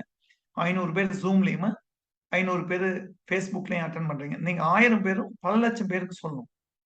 ஒவ்வொரு விஷயத்தையும் நம்ம விழிப்புணர்வோட இருந்தோம்னா, நிறைய நோய்கள வந்து நம்ம தவிர்த்தரலாம். சோ நம்மளோட எதிர்காலமே நம்ம கையில தான் இருக்கு. ரொம்ப முக்கியமான விஷயம் அடுத்து தெரிஞ்சுக்கூடியது, பெற்றோர்கள் பதட்டத்தோட ஆஸ்பத்திரிக்கு வர்றது என்ன காரணம் அப்டின்னா, ஒரு 5 வயது கீழ உள்ள குழந்தைங்க காய்ச்சல் வரும்போது, திடீர்னு இருந்தாப்ல கண்ணெல்லாம் மேல போயி, கையெல்லாம் சுண்டுற மாரி சுண்டி, ஜன்னி மாரி வந்துரும். அதுக்கு பேரு வந்து ஃபெப்ரைல் ஃபிட்ஸ்ன்னு சொல்லுவோம். இதுக்கு பேரு பால் ஜன்னின்னு சொல்லக்கூடியது. ரொம்ப முக்கியமா தெரிஞ்சுக்கூடியது என்னன்னா, இதுல சின்ன குழந்தைகளுக்கு 5 வயசுக்கு கீழ 6 மாச குழந்தையிலிருந்து 5 வயசு குழந்தைகளுக்கு காய்ச்சலோட வரும்போது, தயவு செஞ்சு பதட்டப்பட வேண்டாம். ஃபர்ஸ்ட் டைம் வந்துச்சுன்னா, உடனே நீங்க போய் டாக்டர் உங்க மருத்துவர பாத்துருங்க. யூசுவலா இந்த மாரி பதட்டம் வந்து ஒரு தேவையில்லாம ஒரு ஆபத்தான நிலைக்கு நம்மளையும் தள்ளிரும், நம்ம குழந்தையும் தள்ளிரும். நிதானமா நீங்க அந்த டைம்ல நான் சொன்ன மாரி ஃபேன போட்டுட்டு, ஜன்னல தொறந்து வச்சு, குழந்தைக்கு வந்து ரொம்ப சூடு அதிகமா இருந்துச்சுன்னா, காற்றோட்டமான சூழ்நிலையில வச்சுட்டு, ஃபர்ஸ்ட் டைம் வருது அப்டின்னா மருத்துவர போய் பாருங்க. டாக்டர் எக்ஸாமின் பண்ணி பார்த்துட்டு, குழந்தையோட கண்டிஷன் எப்டி இருக்குன்னு பார்த்துட்டு, தேவைன்னா ஒரு சில குழந்தைகள அப்சர்வேஷன்ல வச்சிருப்பாங்க. திரும்பி வரக்கூடிய வாய்ப்பு இருக்கான்னு. முக்காவாசி டைம் வந்து இந்த மாரி குழந்தைகளுக்கு காரணமே இருக்காது. இது இயற்கையா வரக்கூடியது. நரம்புல பாதிப்பு இருக்காது. இது காக்கா வலிப்பு கிடையாது. எதிர்காலத்துல பாதிக்காது. இதுக்காக சிடி ஸ்கேனோ, இஇஜியோ டெஸ்ட்கள் கூட தேவையில்ல. ஒன் டே அப்சர்வ் பண்ணிட்டு குழந்தைகள அனுப்பிருவாங்க. 2வது முக்கியமான விஷயம், 2வது தடவ, 3வது தடவ வந்துச்சுன்னா, கட்டாயமா டாக்டர போய் பார்க்க வேண்டியதில்ல. ஏன் அப்படி சொல்றேன் அப்படின்னா, இதெல்லாம் இயற்கை. 5 வயசுக்கு கீழ இயற்கையா நெறைய குழந்தைகளுக்கு 100ல 2 குழந்தைகளுக்கு இருக்கும். ஒவ்வொரு தடவையும் உழுந்தடிச்சு போய் டாக்டர பார்க்கறது, மருந்து குடுக்கறது தயவு செஞ்சு குடுக்க வேண்டியதில்ல. உங்க மருத்துவர்ட்ட கேட்டீங்கன்னா, மருத்துவர் அதுக்கு தகுந்த மாரி பரிந்துரைகள் சொல்லுவாங்க. அதாவது ஃபர்ஸ்ட் எய்ட் மெஷர்ஸ். அந்த மாரி வர டைம்ல 2வது தடவ, 3வது தடவ வருதுன்னா, நான் சொன்ன மாரி ஒரு சைடா படுக்க வச்சிருங்க. வாய்க்குள்ள ஏதாச்சும் பொருள் இருந்துச்சுன்னா எடுத்துருங்க. நாக்க கடிக்கிற மாரி இருந்துச்சுன்னா, பேனா அந்த மாரி இத வந்து பல்லு 2க்கு நடுவுல சந்துல சொருகிருங்க. ட்ரெஸ்ஸ கழட்டிட்டு லேசான ஒரு வெதுவெதுன்னு தண்ணீய வச்சு, லேசா தொடச்சு விடுங்க. உடம்புல இருக்கிற தண்ணி ஆவியா போறப்ப, அந்த இன்சென்சிபிள் லாஸ் ஆவியா போறப்ப கூலிங் ஆயிரும். மண்பானையில தண்ணி வச்சா, தண்ணி ஆவியா போறப்ப பானை கூல் ஆகுற மாரி, குழந்தை கூல் ஆயிருவாங்க. ஸோ லேசா நடுக்கம் வந்தா ஒண்ணும் பயப்படாதீங்க. ஐஸ் வாட்டர் வச்சு இந்த ஸ்பாஞ்சிங் பண்ணிறாதீங்க. அந்த மாதிரி பண்ணும்போது கொஞ்ச நேரத்துல தூங்கி எந்திரிச்சு குழந்தை விளையாட ஆரம்பிச்சுரும். ஸோ அதனால இந்த பால் ஜன்னின்னு சொல்லக்கூடிய 6 மாச குழந்தையிலிருந்து 5 வயசுக்குள்ள குழந்தைகளுக்கு வரும்போது, பதட்டப்பட வேண்டாம். தேவையில்லாம மருந்துகள் குடுக்க வேண்டாம். இதுக்காக மருத்துவர்கள உடனே ஓடி போய் பார்க்க வேண்டிய சூழ்நிலை கூட கிடையாது. குழந்தை கொஞ்ச நேரத்துல தூங்கி எந்திரிச்சு விளையாட ஆரம்பிச்சுச்சுன்னா, உடனே டாக்டர போய் பார்க்க வேண்டியதில்ல. ஒருவேள தொடர்ந்து தூங்கிட்டே இருக்கு, ட்ரவுசியா இருக்கு, மீண்டும் மீண்டும் ஜன்னி வருதுன்னா மருத்துவர போய் பாருங்க. 1 தடவ, 2 தடவ வர்றது ஒண்ணும் பாதிப்பு கிடையாது. தேவையில்லாம நீங்களே போயி எம்ஆர்ஐ சென்டர்ல போயி சிடி ஸ்கேன் பண்றது, தலைக்காக சுருள் படம், இஇஜி எடுக்கிறது, அந்த மாரி டெஸ்ட்‌க நீங்க எடுத்து பண்ணிறாதீங்க. தயவு செய்து இந்த டெஸ்ட்‌கள்லாம் தேவையில்ல. தேவையில்லாம இந்த சிடி ஸ்கேன் எடுக்கிறதுனால குழந்தைகளுக்கு கதிர் மூளைக்குள்ள போகும். அதனால பின்விளைவு வரும். அதனால மருத்துவர் பரிந்துரை இல்லாம டெஸ்ட்‌க நீங்களே செல்ஃப் டெஸ்டும் பண்ணிறாதீங்க. ஸோ முடிஞ்ச வரைக்கும் மருத்துவரோட பரிந்துரையோட தான் எல்லா இன்வெஸ்டிகேஷன் பண்ணணும். நான் ஒரு ஒரு இந்த மாரி பார்க்கும்போது, என்னுடைய அனுபவத்த நான் உங்களுக்கு ஷேர் பண்ணணும்னு நெனைக்கிறேன். இந்த சிடி ஸ்கேன்னு வரும்போது. நான்லாம் பிராக்டிஸ் ஆரம்பிக்கும்போது ஒரு 30 வருஷத்துக்கு முன்னாடி, ஒரு வேள குழந்தை ஏதாச்சும் கீழ சைக்கிள்லருந்து கீழ விழுந்துருச்சு அப்டின்னா, குழந்தைய தூக்கி ஆஸ்பத்திரிக்கு வருவாங்க. நாங்க பார்த்துட்டு ஒண்ணும் பயப்படாதீங்க. குழந்தைக்கு வாந்தி இல்ல, மயக்கம் இல்ல, ஜன்னி இல்ல. கண்லாம் பார்வையெல்லாம் நல்லா இருக்கு. பியூப்பிள்ஸ் நல்லா இருக்கு. எக்ஸாமின் பண்ணிட்டு பதட்டப்படாதீங்க. வீட்டுக்கு போங்க. ஸ்கேன்லாம் பண்ண வேண்டாம். அப்படின்னு சொல்லி அனுப்பிச்சு விட்டுருவோம். பெற்றோர்களும் சரிங்க அப்படின்னு போயிருவாங்க. அதோட குழந்தை நல்லா இருக்கும். பெற்றோருக்கும் இன்னும் பயம் போயிரும். தேவையில்லாம குழந்தைகளுக்கு கதிர்வீச்சுலாம் இல்லாம தப்பிச்சுருவாங்க. அப்புறம் காலம் போக போக ஒரு 15 வருஷத்துக்கு முன்னாடி என்ன ஆகும்னா, நெறைய பெற்றோர்கள்லாம் படிக்க ஆரம்பிச்சோனே, நேரா கீழ அடிபட்டோனே, சைக்கிள்லேருந்து கீழ விழுந்தோனே, அடுத்த நிமிஷம் நேரா பெற்றோர்களே போய் சிடி ஸ்கேன் பண்ணிருவாங்க. பண்ணிட்டு சிடி ஸ்கேன் பண்ணிட்டு, அந்த சிடி ஸ்கேன் எடுத்துக்கிட்டு என்னைய வந்து பார்ப்பாங்க. நான் வந்து கேட்பேன், "குழந்தை நல்லா இருக்குது. எதுக்காக சிடி ஸ்கேன் எடுத்தீங்க?" அப்படின்னா, "இல்லைங்க டாக்டர் கொஞ்சம் பயமா இருந்துச்சு. எதுக்கு ஸ்கேன் பண்ணி பார்த்துக்கலாம்." அப்படின்னு சொல்லி பண்ணிட்டு கொண்டு வந்து காமிப்பாங்க. அந்த மாதிரி தயவு செஞ்சு பண்ணக்கூடாது. இப்ப என்ன ஆகுது அப்படின்னு பார்த்தீங்கன்னா, நெறைய நாடு பூரா, ஊர் பூரா எல்லா பக்கமும் சிடி ஸ்கேன் வந்துருச்சு. குழந்தை சைக்கிள்ல இருந்து விழுந்தாவே சிடி ஸ்கேன் பின்னாடி தான் விழுகுது. ஸோ அந்த அளவுக்கு சிடி ஸ்கேன் வந்துருச்சு. இது ஒரு ஒரு லாஃப்டர் இன் மெடிசன்க்காக உங்களுக்கு சொன்னேன்.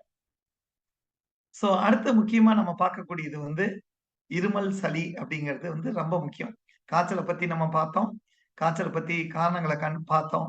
காய்ச்சல் வந்து பதட்டப்பட வேண்டாம்னு சொல்லியிருக்கேன். மருந்து குடுக்க வேண்டாம்னு சொல்லியிருக்கேன்.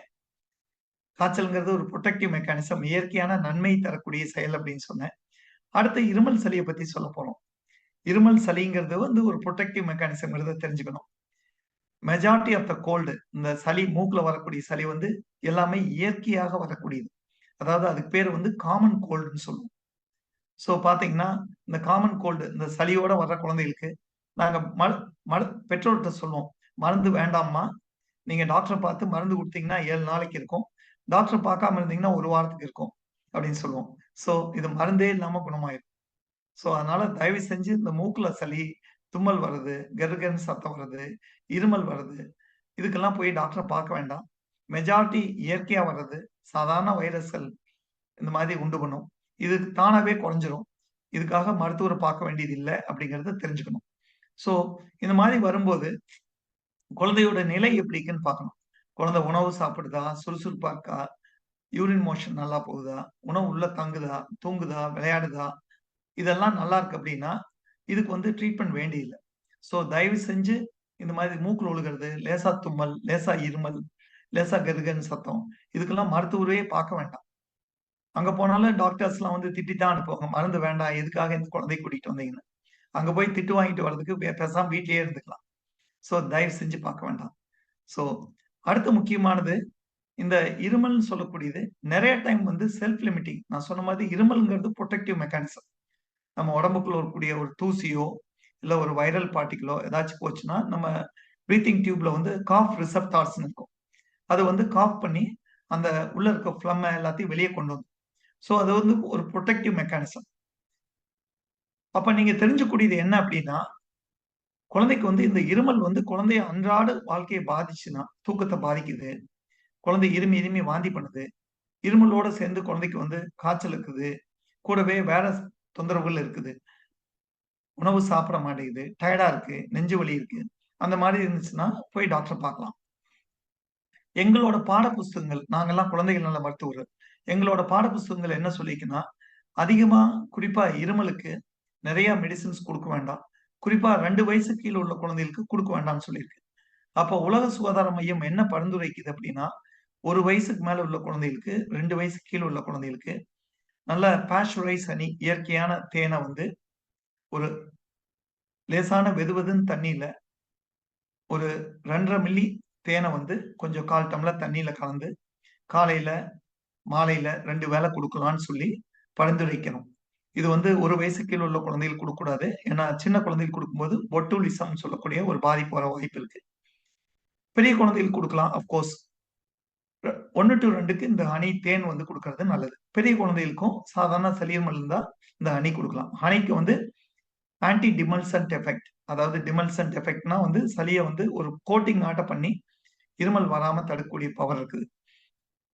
ஸோ அதனால வந்து honey is a good, safe and a healthy a home remedy that can be given for cough relief. அது ரொம்ப ரொம்ப முக்கியமான விஷயம்.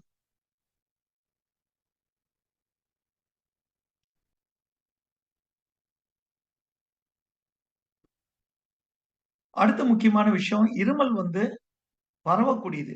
இருமல் மூலியமா அந்த நோய் வந்து பரவிரும். ஸோ நம்ம ஸ்கூலுக்கு குழந்தைகள அனுப்பும்போது, அந்த குழந்தைகள வந்து இருமல் வரும்போது ஒரு கர்ச்சீப் எடுத்து வாயில வச்சு மூடிக்கணும்னு சொன்னோம். இல்லாட்டி கர்ச்சீப் இல்ல அப்டின்னா, கைய இப்டி வாயில வச்சு அப்டி இருமணும். கைய எல்போவ மடக்கி அதுக்குள்ள வாய வச்சு இருமணும். ஸோ அந்த மாதிரி வராம இருக்கிறப்ப, அந்த மாரி பண்ணும்போது, மற்ற குழந்தைகளுக்கு இந்த இருமல்னால வரக்கூடிய இந்த வைரஸ் கிருமி, ஃப்ளூங்கிற கிருமியோ, கோவிடோ, மத்த கிருமிகளோ குழந்தைகளுக்கு காற்று மூலியமா இந்த நோய வந்து பரவாம தடுத்துரும். இதுக்கு பேரு காஃப் ஃபெட்டிக்ங்கிறது. இது வந்து ரொம்ப ரொம்ப முக்கியம். ஒவ்வொரு குழந்தைக்கும் நம்ம சொல்லிக் குடுக்கணும். நான் சொல்றது எல்லாமே நம்ம குழந்தைக்கு எப்படி எந்த அளவுக்கு ஹெல்த் முக்கியமோ, அதே மாரி சமுதாய கடமை. நம்ம குழந்தை மூலியமா கிளாஸ் ரூம்ல இருக்கிற அத்த குழந்தைக்கு ஒரு குழந்தைக்கு இருமல் இருந்துச்சுன்னா, வைரஸ்னால, ஃப்ளூனால இருமல் இருந்துச்சுனாலோ, இல்ல கோவிட்னால இருந்தாலும், இல்ல மத்த வைரஸ்னால இருந்தாலோ, இருமும்போது அந்த காஃப் பார்ட்டிகிள்ஸ் காஃப் வந்து வேகமா வரும். அது வந்து 6 அடி நீளத்துக்குள்ள குழந்தைகள் அந்த அருகாமையில் உள்ள குழந்தைகளுக்கு எல்லாத்துக்கும் அதே இன்ஃபெக்ஷன் வந்துரும். ஸோ இந்த காஃப் எட்டிக்யூட்டிங்கிறது ரொம்ப முக்கியம். இத வந்து ஒவ்வொரு குழந்தைகளும் நம்ம ஒவ்வொரு பெற்றோரும் நம்ம குழந்தைகளுக்கு சொல்லிக் கொடுக்கணும். ஸோ அதனால வந்து இருமலுக்கு தேவையில்லாம மருந்துகள் கொடுக்காதீங்க. அதே டைம்ல ஒரு சில குழந்தைகளுக்கு வந்து இருமல் வந்து பாதிப்புள்ள இருமலா இருக்கும். அதாவது ஒரு சில குழந்தைகளுக்கு விடிய விடிய இருமிக்கிட்டே இருக்கும். காய்ச்சலே இருக்காது. காலையில எந்திரிக்கும்போது தும்மல் வரும். ஒரு சில குழந்தைகளுக்கு ஸ்கின்ல வந்து கை மடிப்புலாம் எக்ஸிமா அதாவது புண்ணு மாதிரி இருக்கும். அலர்ஜி மாதிரி இருக்கும். சொரிச்சல் இருக்கும். ஒரு சில குழந்தைகள் குடும்பத்துல வந்து பெற்றோர்களுக்கு அப்பாவுக்கோ, அம்மாக்கோ, தாத்தா, பாட்டிக்கோ வீசிங்கோ, அலர்ஜியோ, தும்மலோ அந்த மாதிரி இருக்கும்.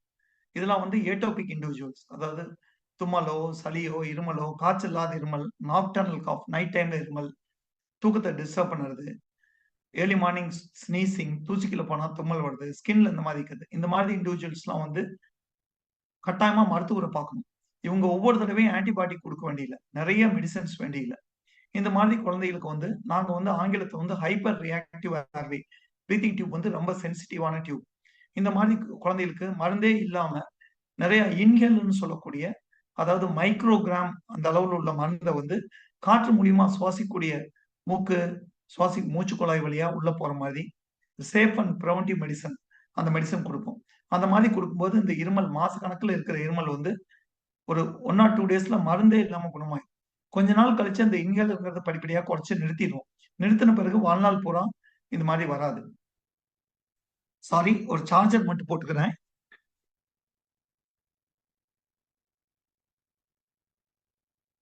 A small announcement to all the participants. 500 people limit இருக்கிறதுனால if somebody is not able to join, you can join through Facebook Live. So Facebook Live link வந்து chat boxல நம்ம போட்டிருக்கோம்.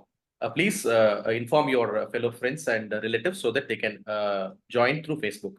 Thank you, doctor. Okay. So அப்ப வந்து இந்த மாதிரி cough வர்றதுக்கு வந்து முக்கியமான காரணம் ட்ரிகர்ஸ்ன்னு சொன்னேன். அப்ப நம்ம என்ன பண்ணணும் அப்படின்னா, பெற்றோர்கள் எல்லாமே ட்ரிகர்ஸ ஐடென்டிஃபை பண்ணணும். நெறைய வீட்ல வந்து அது ட்ரிகர் தான்ங்கிறது வந்து தூண்டுதல் தான்ங்கிறது தெரியாது. அதனால தான் இந்த மாதிரி இருமல் வருதுங்கிறது கூட பெற்றோருக்கு தெரியாது. அந்த தூண்டுதல பண்ணிட்டு தேவையில்லாம மருந்து, மாத்திரைகள்லாம் நெறைய குடுத்துட்டு இருப்பாங்க. சோ அப்ப பெற்றோர்களோட விழிப்புணர்வு எந்த அளவுக்கு முக்கியம் அப்படின்னா, இந்த ட்ரிகர்ஸ அவாய்ட் பண்ணாவே இந்த இருமல், சளி குறைஞ்சிருங்கிறத நீங்க எல்லாம் தெரிஞ்சுக்கணும். சோ நாங்க டெய்லி பார்க்கிறது என்னன்னா, தினமும் காலையிலயும் சாயங்காலம் குளிப்பாட்டிட்டு முகத்துக்கு பவுடர் போடுவோம் டாக்டர். தயவு செஞ்சு இந்த முகத்துக்கு போடக்கூடிய பவுடர்ங்கிறது ஒரு தூண்டுதல்ங்கிறது உங்களுக்கு தெரியாது. எல்லா வீட்லயும் எல்லா குழந்தைக்கும் பவுடர் போட்டு கூட்டிட்டு வருவாங்க. சோ பவுடர் போடுறத நிறுத்திருங்க. இந்த மாதிரி தொடர்ந்து இருமல் வருதுங்க சார். காய்ச்சலே வரல. தும்மல் வந்துகிட்டே இருக்கு. ஸ்கின்லாம் மடிப்புலிலாம் அலர்ஜி மாதிரி இருக்குது. அப்படிங்கிறவங்க அந்த பவுடர நிறுத்திருங்க. சின்ன சின்ன விஷயங்கள். வீட்ல யூஸ் பண்ணக்கூடிய கொசு விரட்டிகள நிறுத்திருங்க. நம்ம சாமி கும்பிடுறது கூட மனசுல சாமி கும்பிட்டுங்க. ஊதுபத்தி, சாம்பிராணி போட வேண்டாம். சென்ட் யூஸ் பண்ண வேண்டாம். செல்ல பிராணிகள் வீட்ல இருந்துச்சுன்னா, நாய், பூனை அந்த மாரி இருந்துச்சுன்னா, அதுகிட்ட கான்டாக்ட் இல்லாம பாத்துங்க. நெறைய குழந்தைகள் வந்து பூனைய மடியில வச்சு தடவிட்டே இருக்கும். இருமல் தொடர்ந்து வந்துட்டே இருக்கும். ஒரு குழந்தை வந்து 2, 3 தடவ ஐசியூல அட்மிட் ஆயிருச்சு. என்னதான் சொன்னாலும் அது பிரிக்கவே முடியல. அதனால கஷ்டப்பட்டு பேரண்ட்ஸ புரிய வச்சு, அது பிரிச்ச பிறகு இப்ப இருமலே வர்றதில்ல. அது மாரி செல்ல பிராணிகள், குருவி, நாய், பூனை அந்த மாரிலாம் அவாய்ட் பண்ணிருங்க. இந்த மாதிரி சின்ன சின்ன இதெல்லாம் பிரிவென்ஷன். அந்த மாரி பண்ணும்போது, கட்டாயமா அந்த இருமல் வர்றது மருந்தே இல்லாம குணமாயிரும். அந்த ட்ரிகர்ஸ் அவாய்ட் பண்ணும்போது மருந்தே இல்லாம குணமாயிரும். அதனால தேவையில்லாம இந்த காஃப் சிரப் குடுக்கறது, ஆன்டிபயோட்டிக் குடுக்கறது, ஒவ்வொரு தடவையும் இருமல் வந்து விடிய விடிய இருமி மருத்துவர்ட்ட போய் அட்மிட் பண்ணி வைத்தியம் பண்ணது. அதெல்லாம் வந்து நம்ம நாலேட்ஜ வச்சு நம்ம ஜெயிச்சிடலாம். சோ இந்த நாலேட்ஜ் ஷேரிங்கிறது ரொம்ப ரொம்ப முக்கியமான விஷயம். நான் இப்ப உங்களுக்கு நெறைய நாலேட்ஜ் குடுத்துருக்கேன். நம்ம இப்ப பார்த்தீங்கன்னா, நாலேட்ஜ் ஒண்ணு தான் வந்து நம்ம பகிரும்போது டபுள் ஆகும்.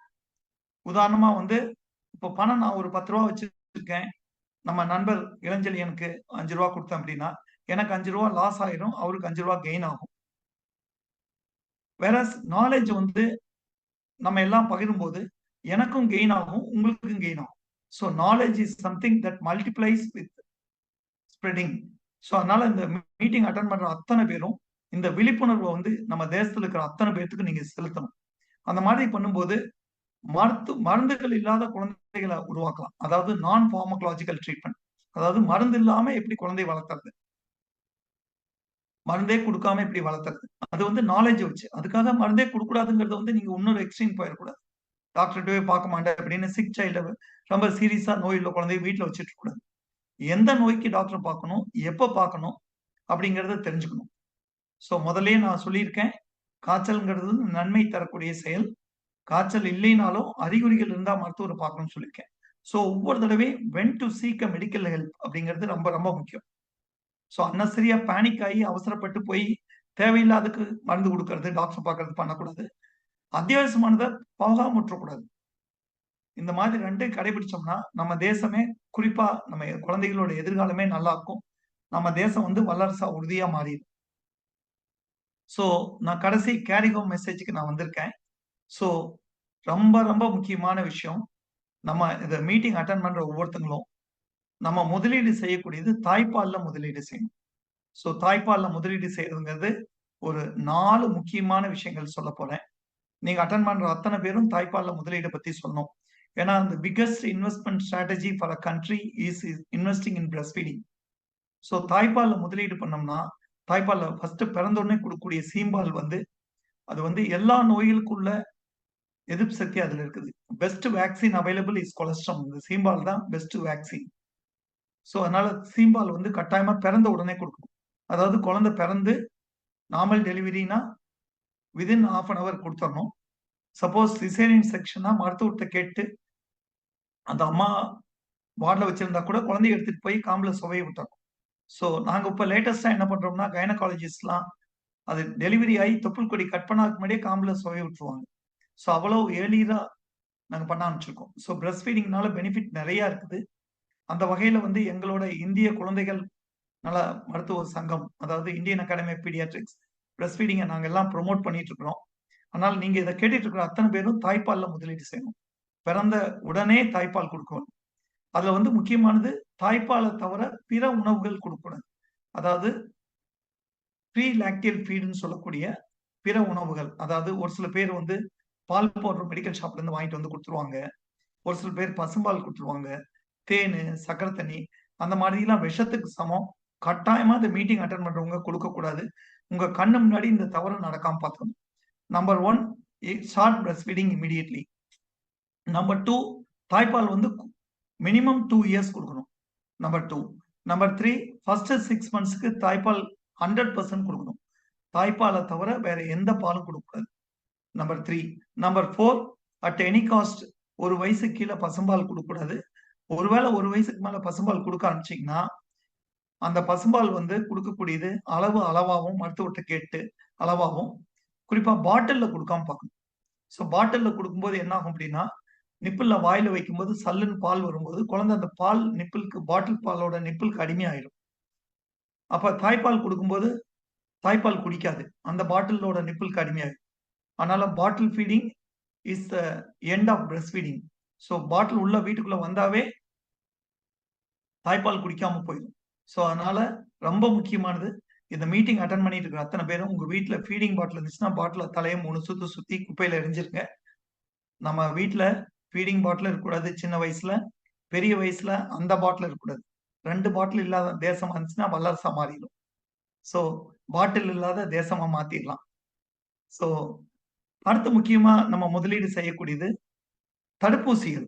தடுப்பூசிங்கிறது வந்து நெறைய சயன்டிஃபிக் இன்வென்ஷன்லயே இந்த பெஸ்ட் இன்வென்ஷன்ங்கிறது தடுப்பூசி. ஒவ்வொரு ரூ. 1 முதலீடு செய்றதுனால நமக்கு பின்னாடி ரூ. 25 லாபம் கிடைக்கும்.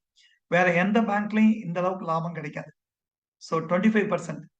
ஸோ அவ்வளவு லாபம் கிடைக்கும். ஸோ அதனால வந்து தடுப்பூசிகள் ரொம்ப முக்கியம்.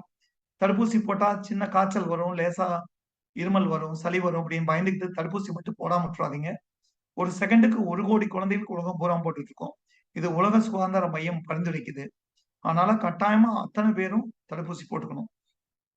குறிப்பா இங்க வந்து ரொம்ப வயசானவங்க இருந்தாலோ, இல்ல நாள்பட நோய் உள்ளவங்க இருந்தாங்களோ, நீங்க போய் உங்க மருத்துவர பார்த்து, நீங்க இந்த ஃப்ளூ வேக்சின்ங்கிற வேக்சின் போட்டுங்க. இப்ப இந்த மழை காலத்துல நெறைய தமிழகம் முழுவதும் ஃப்ளூ காய்ச்சல் பரவுது. சின்ன குழந்தைங்க, இல்ல நாள்பட உள்ள நோய் உள்ள குழந்தைங்க, இல்ல ஆஸ்மா உள்ள குழந்தைகளோ, இல்ல உடல் பருமன் அதிகமா உள்ள குழந்தைகளோ, 65 வயசுக்கு மேல உள்ள பெரியவங்க, கர்ப்பிணி தாய்மார்கள், இந்த மாரி இருக்கிறவங்கலாம் வந்து ஹை ரிஸ்க் பெர்சன் சொல்லுவோம். அதுக்கு பேரு கோமார்பிட் கண்டிஷன் சொல்லுவோம். சாதாரண ஃப்ளூ பெரிய நோய உண்டு பண்ணிரும். அதனால தடுப்பூசி போடுறதுனால ஈஸியா தடுத்துக்கலாம். உங்க மருத்துவர போய் பார்த்து கட்டாயமா தடுப்பூசி போட்டுங்க. 2வது ஏஜ் அப்ரோப்ரியேட் வயசுக்கு தகுந்த மாரி தடுப்பூசி. ஒருவேள கோவிட்ல போடாம இருந்தா கூட கட்டாயமா போட்டுங்க. ஏன்னா, இப்ப நெறைய இந்த கோவிட் டைம்ல தடுப்பூசி போடாதனால நிறைய அந்த விளையாட்டு அம்மைன்னு சொல்லக்கூடிய மீசில்ஸ், தட்டம்மை, தவிட்டம்மைங்கிறதும், மம்ஸ்ங்கிறதும், சம்டைம் டிப்தீரியா, கக்குவான், தொண்டை அடைப்பான் அந்த மாதிரி நோய்கள்லாம் நிறைய இப்போ வர்றதை பார்த்துட்டு இருக்கோம். அது குறிப்பா குழந்தைகள் நல மருத்துவர்கள். அது வந்து நிறைய காரணத்தினால போடாம இருந்திருப்பாங்க பெற்றோர்கள். ஆனால் நீங்க அத்தனை பேரும் நீங்க தடுப்பூசி போட சொல்லி எல்லாத்தையும் உங்க நண்பர்கள சொல்லி போட சொல்லி சொன்னோம். அதனால நம்ம குழந்தைக்கு மட்டும் நன்மை கிடையாது. நம்ம சமுதாயத்துக்கே நன்மை இருக்குதுங்கிறதையும் சொல்லணும். ரொம்ப ரொம்ப முக்கியமான விஷயம். இந்த மீட்டிங் கேட்டுட்டு இருக்கிற அத்தனை பேரும் குழந்தைகளுக்கு செல்போன் தவிர்த்திருங்க.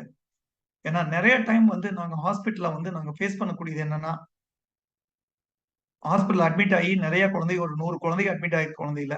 ரவுண்ட்ஸ்க்கு போகும்போது பார்த்தா ஒவ்வொரு குழந்தையும் கை குழந்தை 6 மாச குழந்தைக்கு கூட செல்போன் காமிச்சிட்டு இருப்பாங்க பெற்றோர். 1 வயசு குழந்தைங்க வந்து செல்போன் பார்த்துட்டு இருப்பாங்க. கொஞ்சம் கொஞ்சம் பெரிய குழந்தைங்க செல்போன்ல கேம் விளையாண்டுட்டு இருப்பாங்க. ஸோ தயவு செஞ்சு செல்போன அவாய்ட் பண்ணிருங்க. ஏன் அப்படின்னா, இது வந்து ஒரு நம்ம குழந்தைக்கு மட்டும் இல்ல, செல்போன்னால பல பாதிப்புகள் வரும். உங்களுக்கு எல்லாத்துக்கும் தெரியும். நெறைய பாதிப்பு வர்றத. பட் ரொம்ப முக்கியமா நான் குழந்தைகள் நல மருத்துவம்னால இத பத்தி உங்களுக்கு சொல்லியே ஆகணும். மூளையில வந்து 2 பகுதி இருக்கு. ஒண்ணு முன்மூளை ஃபோர் பிரைன் சொல்லக்கூடியது. இன்னொன்னு பின்மூளைன்னு சொல்லக்கூடியது. லிம்பிக் சிஸ்டம், அமிக்டலான்னு சொல்லக்கூடியது. இந்த செல்போன் பார்த்துட்டு இருக்கிற குழந்தைங்க வந்து, இந்த முன்மூளைன்னு சொல்லக்கூடிய மூளை வந்து மழுங்கிரும். செயல்பாடு கம்மியாகும். முன்மூளை தான் லாஜிக்கல் பிரைன் சொல்லக்கூடியது. அது வந்து செயல்படாம போயிரும். இந்த பின்மூளைன்னு சொல்லக்கூடிய இந்த லிம்பிக் சிஸ்டம்ங்கிறது ஆக்டிவேட் ஆகும். அந்த லிம்பிக் சிஸ்டத்தோட வேலை என்னன்னா, எந்த செயலையுமே யோசிக்காம கண்மூடித்தனமா பண்றது தான், தாந்தோணித்தனமா பண்றது தான் பின்மூளை. அந்த குழந்தைங்க வந்து எதிர்காலத்துல வந்து எதுவுமே யோசிச்சு செயல் செய்யாம, அந்த வீட்டுக்கும், அந்த நாட்டுக்கும் ஒரு ஆன்டி சோசியல் எலிமெண்டா மாறிருவாங்க. அதனால வந்து இந்த செல்போன் வந்து லாஜிக்கல் பிரெயின வந்து செயல்படாம பண்ணிரும். அதனால அவங்க புத்தி கூர்மை, IQ, social and emotional quotient அதெல்லாம் வந்து ரொம்ப கம்மியாயிரும். அவங்க பெரிய ஆளா வரும்போது, நம்ம வீட்டுக்கோ, இல்ல தேசத்துக்கோ நல்ல குடிமகனா வரமாட்டாங்க. அதனால செல்போன் கட்டாயமா அவாய்ட் பண்ணிறணும். நாங்க குழந்தைகள் நல மருத்துவர்கள் ரெக்கமெண்ட் பண்ணதே செல்போன் வந்து 13 வயசுக்கு மேல தான் ரெக்கமெண்ட் பண்றோம். ஸோ அது வந்து ரொம்ப முக்கியமானது. ஸோ இதுல வந்து 4 முக்கியமான கட்டளைகள் சொல்லப் போறேன். செல்போன பொறுத்தவரைக்கும். சின்ன குழந்தைகளுக்கு குடுக்க வேண்டாம். அதோட சேர்ந்து டிவி வந்து எந்த வீட்ல குழந்தைங்க 2 வயசுக்கு கீழ குழந்தைங்க இருந்தாங்களோ, டிவி தயவு செஞ்சு வைக்க வேண்டாம். டிவிய பார்த்து சாப்பாடு ஊட்டுறது வேண்டாம். நம்ம அந்த காலத்துல நம்ம ஊட்டுன மாரி வெளிய கூட்டிட்டு போய் நிலாவ பார்த்து சாப்பாடு ஊட்டுங்க. ஆடு, மாடுகள பார்த்து சாப்பாடு ஊட்டுங்க. இயற்கை காமிச்சு சாப்பாடு ஊட்டுங்க. அப்படி சாப்பிடலைன்னா கூட இந்த டிவி, செல்போன பார்த்து சாப்பிட வைக்கிறதுனால நன்மை கிடையாது, தீமை. அதனால அத அவாய்ட் பண்ணிருங்க. கட்டாயமா முக்கியமான விஷயம், குழந்தைகள் வந்து டிவி தனியா பார்க்கும்போது, கூடவே நீங்க இருந்து பாருங்க. தேவையில்லாத விஷயங்கள பார்த்துருவாங்க. சூப்பர்வைஸ்டு வியூயிங் அது ரொம்ப முக்கியம். குழந்தைகளுக்கு எவ்வளவு நேரம் டிவி பார்க்கலாங்கிறது முக்கியம். 2 வயசுக்கு கீழ டிவி வேண்டாம். 2 வயசுக்கு மேல maximum 1/2 an hour to 1 hour தான் டிவி வியூயிங். அத வந்து ஒரு காம்ப்ளிமென்டரியா குடுங்க. ஸ்கூல்ல இருந்து வந்து படிச்சுட்டு, விளையாண்ட்டு, ஹோம் ஒர்க்லாம் பண்ணி முடிச்ச பிறகு, ஒரு 1/2 மணி நேரம் புடிச்ச புரோகிராம் பாருங்கன்னு குடுங்க. அது காம்ப்ளிமென்டரியா குடுங்க. இதெல்லாம் பண்ணறதோட முக்கியமானது, டிவிங்கிறது வந்து பெட்ரூம்குள்ள இருக்கக்கூடாது. பெட்ரூம்குள்ள அப்பா, அம்மா, குழந்தை 3 பேர் தான் இருக்கணும். அந்த மூலையில இடியட் பாக்ஸ் இருக்கக்கூடாது. அந்த டிவி வந்து நம்ம பேசுறத ஒட்டு கேட்டுட்டு இருக்கும். அவங்க பேசுறத நம்ம பார்த்துட்டு இருப்போம். நம்ம வாயே தொறக்காம பார்த்துட்டு இருப்போம். அதுல நடக்கக்கூடிய தவறுதலானது நம்ம மூளையில ரெஜிஸ்டர் ஆயிடும். நைட் படுக்கிறப்ப டிவி பார்க்குற குழந்தைங்க வந்து ரொம்ப ரொம்ப தவறு. அதனால பெட்ரூம்குள்ள டிவி இருக்கக்கூடாது. இந்த 4 விஷயத்தையும் இன்னைக்கு இந்த மீட்டிங் அட்டெண்ட் பண்ற அத்தனை பேரும் நீங்க கடைபிடிக்கணும். மீட்டிங் அட்டெண்ட் பண்ணாதவங்களுக்கும் சொல்லணும். அடுத்து ரொம்ப முக்கியமான விஷயம் என்கிட்ட கேட்கிற ஒவ்வொருத்தங்களும் வந்து கேட்கறது, என் குழந்தை உயரமா வர்றதுக்கு இந்த பாட்டில இந்த கடையில விக்கிறத குடுக்கலாமாங்க டாக்டர்? என் குழந்தை அதிகமா மார்க் வாங்குறதுக்காக இந்த இந்த இந்த பவுடர தண்ணீல, பால்ல கலந்து குடுக்கலாமா? என் குழந்தை உடம்பு வர்றதுக்கு இது குடுக்கலாமா? தயவு செஞ்சு தெரிஞ்சுக்கங்க. நம்ம வீட்ல, நம்ம கிச்சன்ல இருக்கக்கூடிய, நம்ம நம்ம வீட்டுக்குள்ள இருக்கிற பொருளத்தான் அவங்க டின்னுல அடைச்சு அட்வர்டைஸ்மென்ட் பண்ணி குடுக்குறாங்க. அதனால எதுவுமே அவங்க வெளிய போய் நிலாவுலயோ, சந்திர மண்டலத்திலயோ வந்து கொண்டு வரதில்ல. அடிஷனலா அதுல வந்து நெறைய பிரிசர்வேட்டிவ்ஸ், கெமிக்கல்ஸ்லாம் இருக்கும். நம்ம வீட்ல சப்போஸ் இப்ப சத்துக்கூழ் பண்ணி குடுக்குறோம். கம்பு, சோளம், ராகி, வரகு எல்லாம் சேர்த்து நிலக்கடலை, கோதுமை எல்லாம் கலந்து, நவதானியங்கள்லாம் கலந்து, பாதாம் அதெல்லாம் முந்திரிலாம் கலந்து, அந்த கூழ பண்ணி குடுக்கும்போது, அது பண்ணும்போதே அந்த கூழ் பண்ணும்போது அந்த ஓசை வந்து குழந்தைக்கு ஒரு ஹாப்பினஸ் குடுக்கும். அது பண்ணி குடுக்கும்போது அதுல சத்து மட்டும் போகும். கூட அன்பும், பாசமும் கலந்து போகும். வேற இந்த டின்னுல இருக்கிறதுல பார்த்தீங்கன்னா, அந்த அன்பு, பாசம்லாம் கலக்காது. எடுப்போம், தண்ணியில கலப்போம், கொடுத்துருவோம். அதோட ஒண்ணா நிறைய அடிட்டிவ்ஸ், அதாவது கெமிக்கல்ஸ், பிரிசர்வேட்டிவ்ஸ்லாம் இருக்கும். ஒரு உதாரணமா காலையில ராகி கூழ் பண்றோம் அப்படின்னா 8 மணிக்கு பண்ணிட்டு ஒரு 9 மணிக்கு அந்த கூழ் மிச்சம் இருந்துச்சுன்னா, குழந்தை அழுதுச்சுன்னா அந்த 9 மணிக்கு 1 மணி நேரம் கழிச்சு கொடுக்க மாட்டோம் அந்த கூழ. ஏன்னா பழைய சாதம்ன்றுவோம், பழைய கூழ்ன்றுவோம். வேறஸ் அந்த ஃபேக்டரியில பண்ணது 6 மாசத்துக்கு முன்னாடி பண்ணது. சோ ஒரு 1 மணி நேரத்துக்கு முன்னாடி பண்ணதே குழந்தைக்கு கொடுக்க மாட்டோம். பட் 6 மாசத்துக்கு முன்னாடி பழைய சாதத்தை வந்து டின்ல அடைச்சிருக்கிறத கொடுப்போம். சோ இன்னையிலிருந்து முக்கியமா தெரிஞ்சுக்கூடியது, இந்த அட்வர்டைஸ் ப்ராடக்ட் டின்ல உள்ளத வந்து கட்டாயமா கொடுக்கக்கூடாது. நம்ம எல்லாமே ஹோம்மேட், வீட்ல பண்றது மட்டும் தான் கொடுக்கணும். நான் எப்படி முதலீடு தாய்ப்பால்ல பண்ணணும்னு சொன்னனோ, 6 மாச குழந்தைகளுக்கு தாய்ப்பால் கொடுக்கும்போது கூட திட உணவு கொடுக்கணும். அந்த திட உணவு கொடுக்கறதும் தயவு செஞ்சு நம்ம வீட்ல பண்ணக்கூடிய ராகி கூழோ, அரிசி கூழோ, கோதுமை கூழோ, பழங்களோ அந்த மாதிரி எல்லாமே நம்ம வீட்ல பண்ணது மட்டும் தான் கொடுக்கணும். அட்வர்டைஸ் ப்ராடக்ட், டின் ப்ராடக்ட்ஸ் கொடுக்கவே கூடாது. அடுத்து ரொம்ப முக்கியமான விஷயம் முதல்லயே சொல்லியிருக்கேன். நிறைய நோய்கள் வந்து குழந்தைகள் தான் வந்து அத வந்து பரப்பக்கூடிய ஒரு ஏஜென்ட்டா இருப்பாங்க. அது வந்து மெடிக்கல் ஒரு குழந்தைக்கு ஒரு நோய் இருந்துச்சு அப்படின்னா, அந்த குழந்தை வீட்டோட இருந்துச்சுன்னா, கிளாஸ் ரூம்ல இருக்கிற அத்த குழந்தைக்கு வராம தடுத்துடலாம். அதே டைம்ல வந்து வீட்ல ஸ்கூல்ல இருந்து ஒரு நோய பிடிச்சுட்டு வர்றாங்கன்னா, வீட்ல பெரியவங்க இருக்காங்கன்னா, இந்த குழந்தை வந்து அவங்க முன்னாடி இருமும்போது, தும்மும்போது பெரியவங்களுக்கு டக்குனு வந்துரும். குறிப்பா 65 வயசுக்கு மேல உள்ளவங்களுக்கு. நெறைய குழந்தைங்க வந்து ஸ்கூல்ல இருந்து கோவிட பிடிச்சுட்டு வந்து, வீட்லயே இருக்கக்கூடிய பெரியவங்களுக்கு குடுத்துட்டாங்க. அதனால குழந்தைங்க ஸ்கூல்ல இருந்து பிடிச்சுட்டு வந்து வீட்டுக்கு குடுப்பாங்க. வீட்ல இருந்து பிடிச்சுட்டு போய் ஸ்கூல்ல குடுப்பாங்க. நோயுள்ள குழந்தைகள ஐசோலேட் பண்ணிடணும். ஸ்கூலுக்கு அனுப்பக்கூடாது. நம்ம வீட்லயே ஒரு தனியா ரொம்ப வயசானவங்கட்ட விடாம வீட்டோட வச்சுக்கணும். அது ரொம்ப ரொம்ப முக்கியமான விஷயம். அது வந்து பிரிவென்ஷன்ல ரொம்ப முக்கியமான விஷயம். சோ, இதுல வந்து ரொம்ப முக்கியமான மெசேஜ் அப்டின்னா, நான் இந்த கூறிய அனைத்து மெடிக்கல் லிட்ரசி நெறைய விஷயங்கள் நான் சொல்லியிருக்கேன். இத அத்தன பேரும் உங்கனால முடிஞ்ச வரைக்கும் நூத்துக்கணக்கான, ஆயிரக்கணக்கான பேருக்கு இது பகிர்ந்துக்கணும். இந்த மாதிரி நம்ம பண்ணும்போது, இதனால நமக்கு மெடிக்கல் லிட்ரசி, அதாவது மருத்துவ விழிப்புணர்வு உள்ள ஒரு தேசமா மாறிடலாம். அதனால நம்ம தேசம் கட்டாயமா வல்லரசா மாறும். இதோட இந்த குழுவ ஏற்பாடு பண்ணி குடுத்த கேபிஎன் நிறுவனத்துக்கு எனக்கு மனமார்ந்த நன்றி. உங்களுக்கு ஏதாச்சும் சந்தேகங்கள் இருந்துச்சுன்னா, இந்த கோயம்புத்தூர் சைல்ட் ட்ரஸ்ட் ஹாஸ்பிட்டல்ல போயி, நீங்க அதுல வந்து நீங்க you can send me email or என்னுடைய கான்டாக்ட் நம்பர் போட்டிருக்கேன். நீங்க இத கான்டாக்ட் பண்ணலாம்.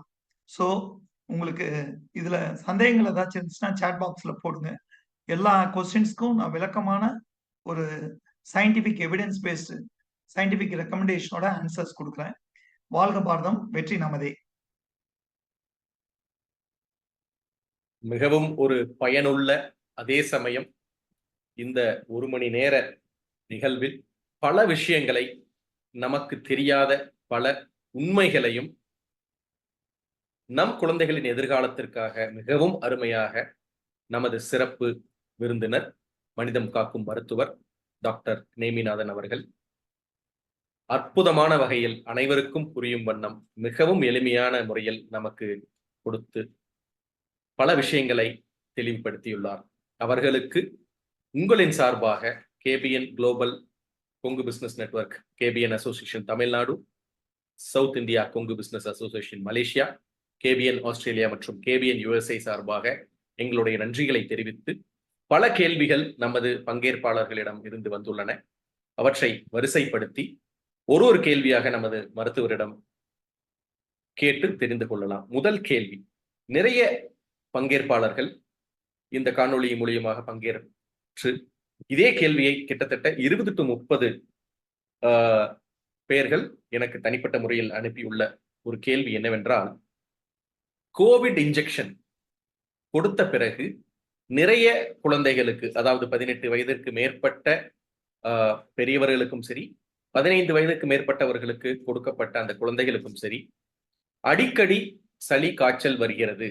இது பொதுவான ஒரு அணுகுமுறையா, அல்லது நமக்கு கோவிட் இன்ஜெக்ஷன் போட்டதற்கு பிறகு பார்க்கக்கூடிய ஒரு வித்தியாசமான ஒரு அணுகுமுறையா, அல்லது கேரளா பக்கத்தில் இருக்கக்கூடிய கேரளா மாநிலத்தில் அதிக கோவிட் இன்ஜெக்ஷன் போட்டவர்களுக்கு இன்று அதிகமான கொரோனா தொற்று வருகிறது அப்படிங்கிற ஒரு பார்வையும் பார்க்கிறார்கள். இதை தங்களுடைய அறிவுரை என்ன? இது எந்த வகையான ஒரு மேற்பார்வையில் நாம் இதை அணுக வேண்டும் என்று கேட்டிருக்கிறார்கள். இது ஒரு நல்ல ஒரு கேள்வி. குறிப்பா வந்து இந்த கேள்வியை கேட்ட அத்தனை பேர்த்துக்கும் 20 பேர்த்துக்கு எனக்கு மனமார்ந்த பாராட்டுக்கள். ஏன்னா இதுல வந்து ரொம்ப முக்கியமா நம்ம தெரிஞ்சுக்கூடியது, இந்த கோவிட்ங்கிறது வந்து இப்ப இருக்கக்கூடிய கோவிட் வந்து J1 சொல்லக்கூடிய ஒரு வெரைட்டி. அது வந்து ஒரு மைல்டு ஃபார்ம். அதனால இப்ப நான் சொன்னக்கூடிய அ ப பரிந்துரைகள்லாம் நீங்க கடைபிடிச்சீங்கன்னா, இந்த கோவிட் வந்து பரவறத உடனே நிறுத்திடலாம். சாதாரண விஷயம். நம்ம யாரையாச்சும் பார்த்தோம்னா, நம்ம வணக்கம்னு சொல்றது. இந்த வணக்கம் சொல்லும்போது நம்ம கை நம்மகிட்ட இருக்கும். அவங்ககிட்ட ஷேக் ஹேண்ட் குடுக்காம இருந்தோம்னா, அவங்க மூலியமா நமக்கு வராது. இது வந்து number 1 no shake hand. Next 3 months number 1. Number 2 நம்ம ஹேண்ட்ஸ் ஆஃப் ஃபேஸ். இந்த கைய வந்து கை தான் வந்து கேரியர். நம்ம எங்கேயாச்சும் ஒரு பொருள தொட்டோம்னா, அங்க வைரஸ் இருக்கும். அந்த தொட்டுட்டு நம்ம கண்ணுவோ, மூக்கோ, வாய்க்கோ கொண்டு போனோம்னா, அது கண்ணு மூலியமா, மூக்கு மூலியமா, வாய் மூலியமா உள்ள போய் நமக்கு நோய் வந்துரும். இன்னொரு 3 மாசத்துக்கு வந்து இந்த கைய வந்து மூஞ்சி கிட்ட கொண்டு போகாதீங்க. கைய கொண்டு போனா, கைய கழுவிட்டு சோப் போட்டு கழுவிட்டு கொண்டு வாங்க. Hands off face. 3வது வந்து ஒரு ஒரு குரூப் நெறைய பேர் இருக்கிற இடம், ஒரு கவர்டு ஒரு வீட்டுக்குள்ள, ஒரு ஃபங்ஷன் ஹால்க்குள்ள அந்த மாரி போகும்போது மாஸ்க் போட்டுக்கங்க. வெளிய பொது இடங்கள்ல மாஸ்க் தேவையில்ல. குறிப்பா இந்த மாரி இருக்கும்போது போட்டுங்க. இந்த மாரி போட்டோம்னா, இப்ப இருக்கிற அந்த J1ன்னு சொல்லக்கூடிய கோவிட் வந்து ஒண்ணும் செய்யாது. இப்ப இருக்கிற கோவிட் வந்து வெரி மைல்டு ஃபார்ம். அது பழைய கோவிட் மாதிரி கிடையாது. அதனால இத நெனச்சு பயப்பட வேண்டாம். நம்பர் 1. நம்பர் 2 இந்த கோவிட் தடுப்பூசி போடுறதுக்கும், இந்த சளி, இருமல், காய்ச்சல் வர்றதுக்கும் சம்மந்தம் கிடையாது. ரொம்ப முக்கியமா நீங்க தெரிஞ்சுக்கக்கூடியது, ஒரு 2 வருஷமா நம்ம வெளியவே போகாம நம்ம உடம்புக்கு எந்த ஒரு அந்த நம்ம இம்யூன் சிஸ்டம் அமைதியா எந்த ஒரு ஆன்டிஜென்ஸ் அதாவது உள்ள தூண்டுதல் எதுவும் உள்ள போகாதனால அமைதியா உறங்கிட்டு இருந்துச்சு. தூங்கிட்டு இருந்துச்சு. அப்போ வந்து திடீர்னு கொஞ்ச நாள் கழிச்சு எல்லாம் நம்ம வெளிய போகும்போது, பொது இடங்கள் போகும்போது, குறிப்பா குழந்தைகள ஸ்கூலுக்கு அனுப்பும்போது, இந்த நெறைய வைரஸ் எதிர்பார்த்து 2 வருஷமா யாருமே கிடைக்காம பசியோட இந்த வைரஸ்லாம் எல்லாம் அட்டாக் பண்ணும்போது, சாதாரண வைரஸ் கூட கோல்டு, காஃப் அந்த மாரி உண்டு பண்ணுச்சு. அதுக்கு பேரு இம்யூன் லாக்குனேன்னு சொல்லக்கூடியது. அது பொதுவாவே சமுதாயம் முழுவதும், உலகம் முழுவதும் அந்த இம்யூன் சிஸ்டத்துல வந்து குறைவு இருந்ததுனால வந்தது. ஸோ அத பார்த்து பயப்பட வேண்டாம். அது எல்லாமே ஈஸியா ஓவர் கம் பண்ணிடலாம். நல்ல ஆரோக்கியமான வாழ்க்கை முறைய கடையாண்டோம்னா, கடைபிடிச்சோம்னா ஈஸியா ஜெயிச்சிடலாம். ஸோ அந்த மாரி இடையில வந்ததுக்கும் இந்த தடுப்பூசிக்கு சம்மந்தம் இல்ல. தமிழ்ல ஒரு பழமொழி சொல்லுவாங்க. "காக்காய் உட்கார பனம்பழம் விழுந்த மாரி." பனம்பழம் பழுத்துச்சுன்னா தானா விழுந்துரும். காக்காய் உட்கார்றதுக்கு அதுக்கு சம்மந்தம் இல்ல. ஒருவேள கோவிட் வேக்சின் போடாம இருந்திருந்தாலும், கோவிட் அப்ப வீட்ல பூரா இருந்துட்டு 2 வருஷம் கழிச்சு வெளிய போகும்போது, நோய் வரும்போது, கோவிட் ஊசி போட்டு வந்துருச்சுன்னு நெனைப்போம். அந்த மாரி கிடையவே கிடையாது. தயவு செஞ்சு கோவிட் ஊசி வந்து one of the safest vaccine. அத பத்தி பயப்படவே வேண்டாம். மற்ற ஊசியிலும் நெறைய லெவல் ஆஃப் டெஸ்டிங் நெறைய பண்ணி தான் வெளிய வருது.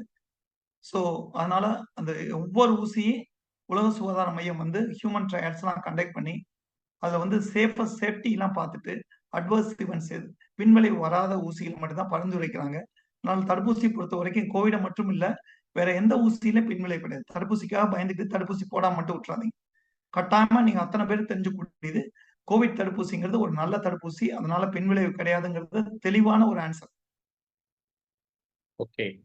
நிறைய கேள்விகள் வந்து கொண்டு இருக்கின்ற காரணத்தினால் அடுத்த கேள்விகளுக்கு குயிக்கா நான் சென்று விடுகிறேன். இந்த கோல்டு பிகினிங் வரக்கூடிய அந்த சூழ்நிலையில நமக்கு சளி பிடிக்கக்கூடிய அந்த ஆரம்பகட்ட கால சூழ்நிலையில இந்த ஓஆர்எஸ் பவுடர் அப்படிங்கிறத நீங்க சொன்ன மாதிரி அந்த உப்பு கரைசல் தண்ணீர் அந்த ஓஆர்எஸ் பவுடரை நம்ம எடுத்துக்கலாமா அல்லது அதற்கு தனிப்பட்ட பரிந்துரை இருக்கின்றதா அப்படின்னு அடுத்த கேள்வி கேட்டிருக்காங்க. ஆக்சுவலா வந்து கோல்டுங்கிறது self limiting illness. Most of time அது வைரல் கோல்டுன்னு சொல்லுவோம். காமன் கோல்டுன்னு சொல்லுவோம். வரும் போகும், வரும் போகும். அதுக்காக ஒண்ணும் ட்ரீட்மெண்ட்டே வேண்டியதில்ல. ஒண்ணுமே பண்ணாம விட்டாலும் சரியாயிரும். ஓஆர்எஸ்ங்கிறது வந்து குழந்தைகளுக்கு ஃபீவர் இருக்கிறப்ப, குழந்தைக்கு வந்து வாமிட்டிங், டயரியா இருக்கிறப்ப, எந்த நோய் இருந்தாலும் அவங்க வந்து குழந்தைகளுக்கு எனர்ஜிக்காக குடுக்கக்கூடியது. உப்பு சர்க்கரை கரைசல்ங்கிறது. அதனால பின்விளைவு கிடையாது. அதுக்கு ஸ்பெசிஃபிக் டோஸ் கிடையாது. அதனால தாராளமா குடுக்கலாம். எல்லா நோய்க்கும் குடுக்கலாம். ஸோ அதனால வந்து கோல்டுக்குன்னு இல்ல. ஜெனரலா நோய்வாய்ப்பட்ட குழந்தைகளுக்கு ஓஆர்எஸ் குடுக்கறது நல்லது. நார்மலான உணவு குடுங்க. பத்தியம்லாம் அதிகமா வைக்காதீங்க. இன்ஃபாக்ட் ஏதாச்சும் குடுக்கக்கூடாதுன்னு சொன்னா, உங்க மருத்துவர் சொல்றபடி கேளுங்க. நீங்களா பயந்துகிட்டு நெறைய பத்தியம் வைக்க வேண்டாம். இன்ஃபாக்ட் நார்மல் ஃபுட் தான் பெஸ்ட் ஃபுட். அதனால உணவு பத்தியம் இல்லாம குடுங்க. ஸோ ஓஆர்எஸ்ஸ பொறுத்தவரைக்கும் தாராளமா மருத்துவர் பரிந்துரை இல்லாம வீட்ல வச்சுக்கிட்டு, நோய்வாய்ப்பட்ட குழந்தை எல்லாத்துக்குமே நீங்களே குடுக்கலாம். ஓகே. அடுத்ததாக முக்கியமா இன்னொரு கேள்வி. நிறைய பேர் கிட்டத்தட்ட ஒரு 15 டூ 16 பேர் இந்த கேள்வி கேட்டிருக்காங்க. கோல்டு இருக்கக்கூடிய சூழ்நிலையில அந்த இன்ஹேலர் அப்படிங்கிற ஒரு விஷயத்தை மருத்துவர்கள் பரிந்துரையின் பொழுதோ, அல்லது வீட்டிலேயே ஆஸ்தலின் ஆர் பியூடிகோட் இந்த மருத்துவத்தை நம்ம வந்து குடுக்குறாங்க. இது வந்து ரெகுலரா எடுக்கிறதுனால ஏதாவது பாதிப்பு வருமா? இதனால அத எடுக்கக்கூடிய காலத்துல கோல்டு சரியாகுது.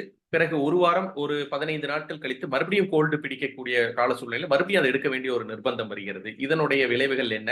இது உங்களுடைய ஆலோசனை என்னன்னு கேட்டிருக்காங்க. இது ரொம்ப ரொம்ப நல்ல கேள்வி. ஏன்னா இது நாங்க ஒவ்வொரு தடவையுமே ஒவ்வொரு பெற்றோர்கள் வரும்போது, இத பத்தி தெளிவா ஒரு கவுன்சிலிங் ஒவ்வொருத்தவங்களுக்கும் 1/2 மணி நேரம் கிளாஸ் எடுத்து தான் இந்த பரிந்துரை செய்வோம்.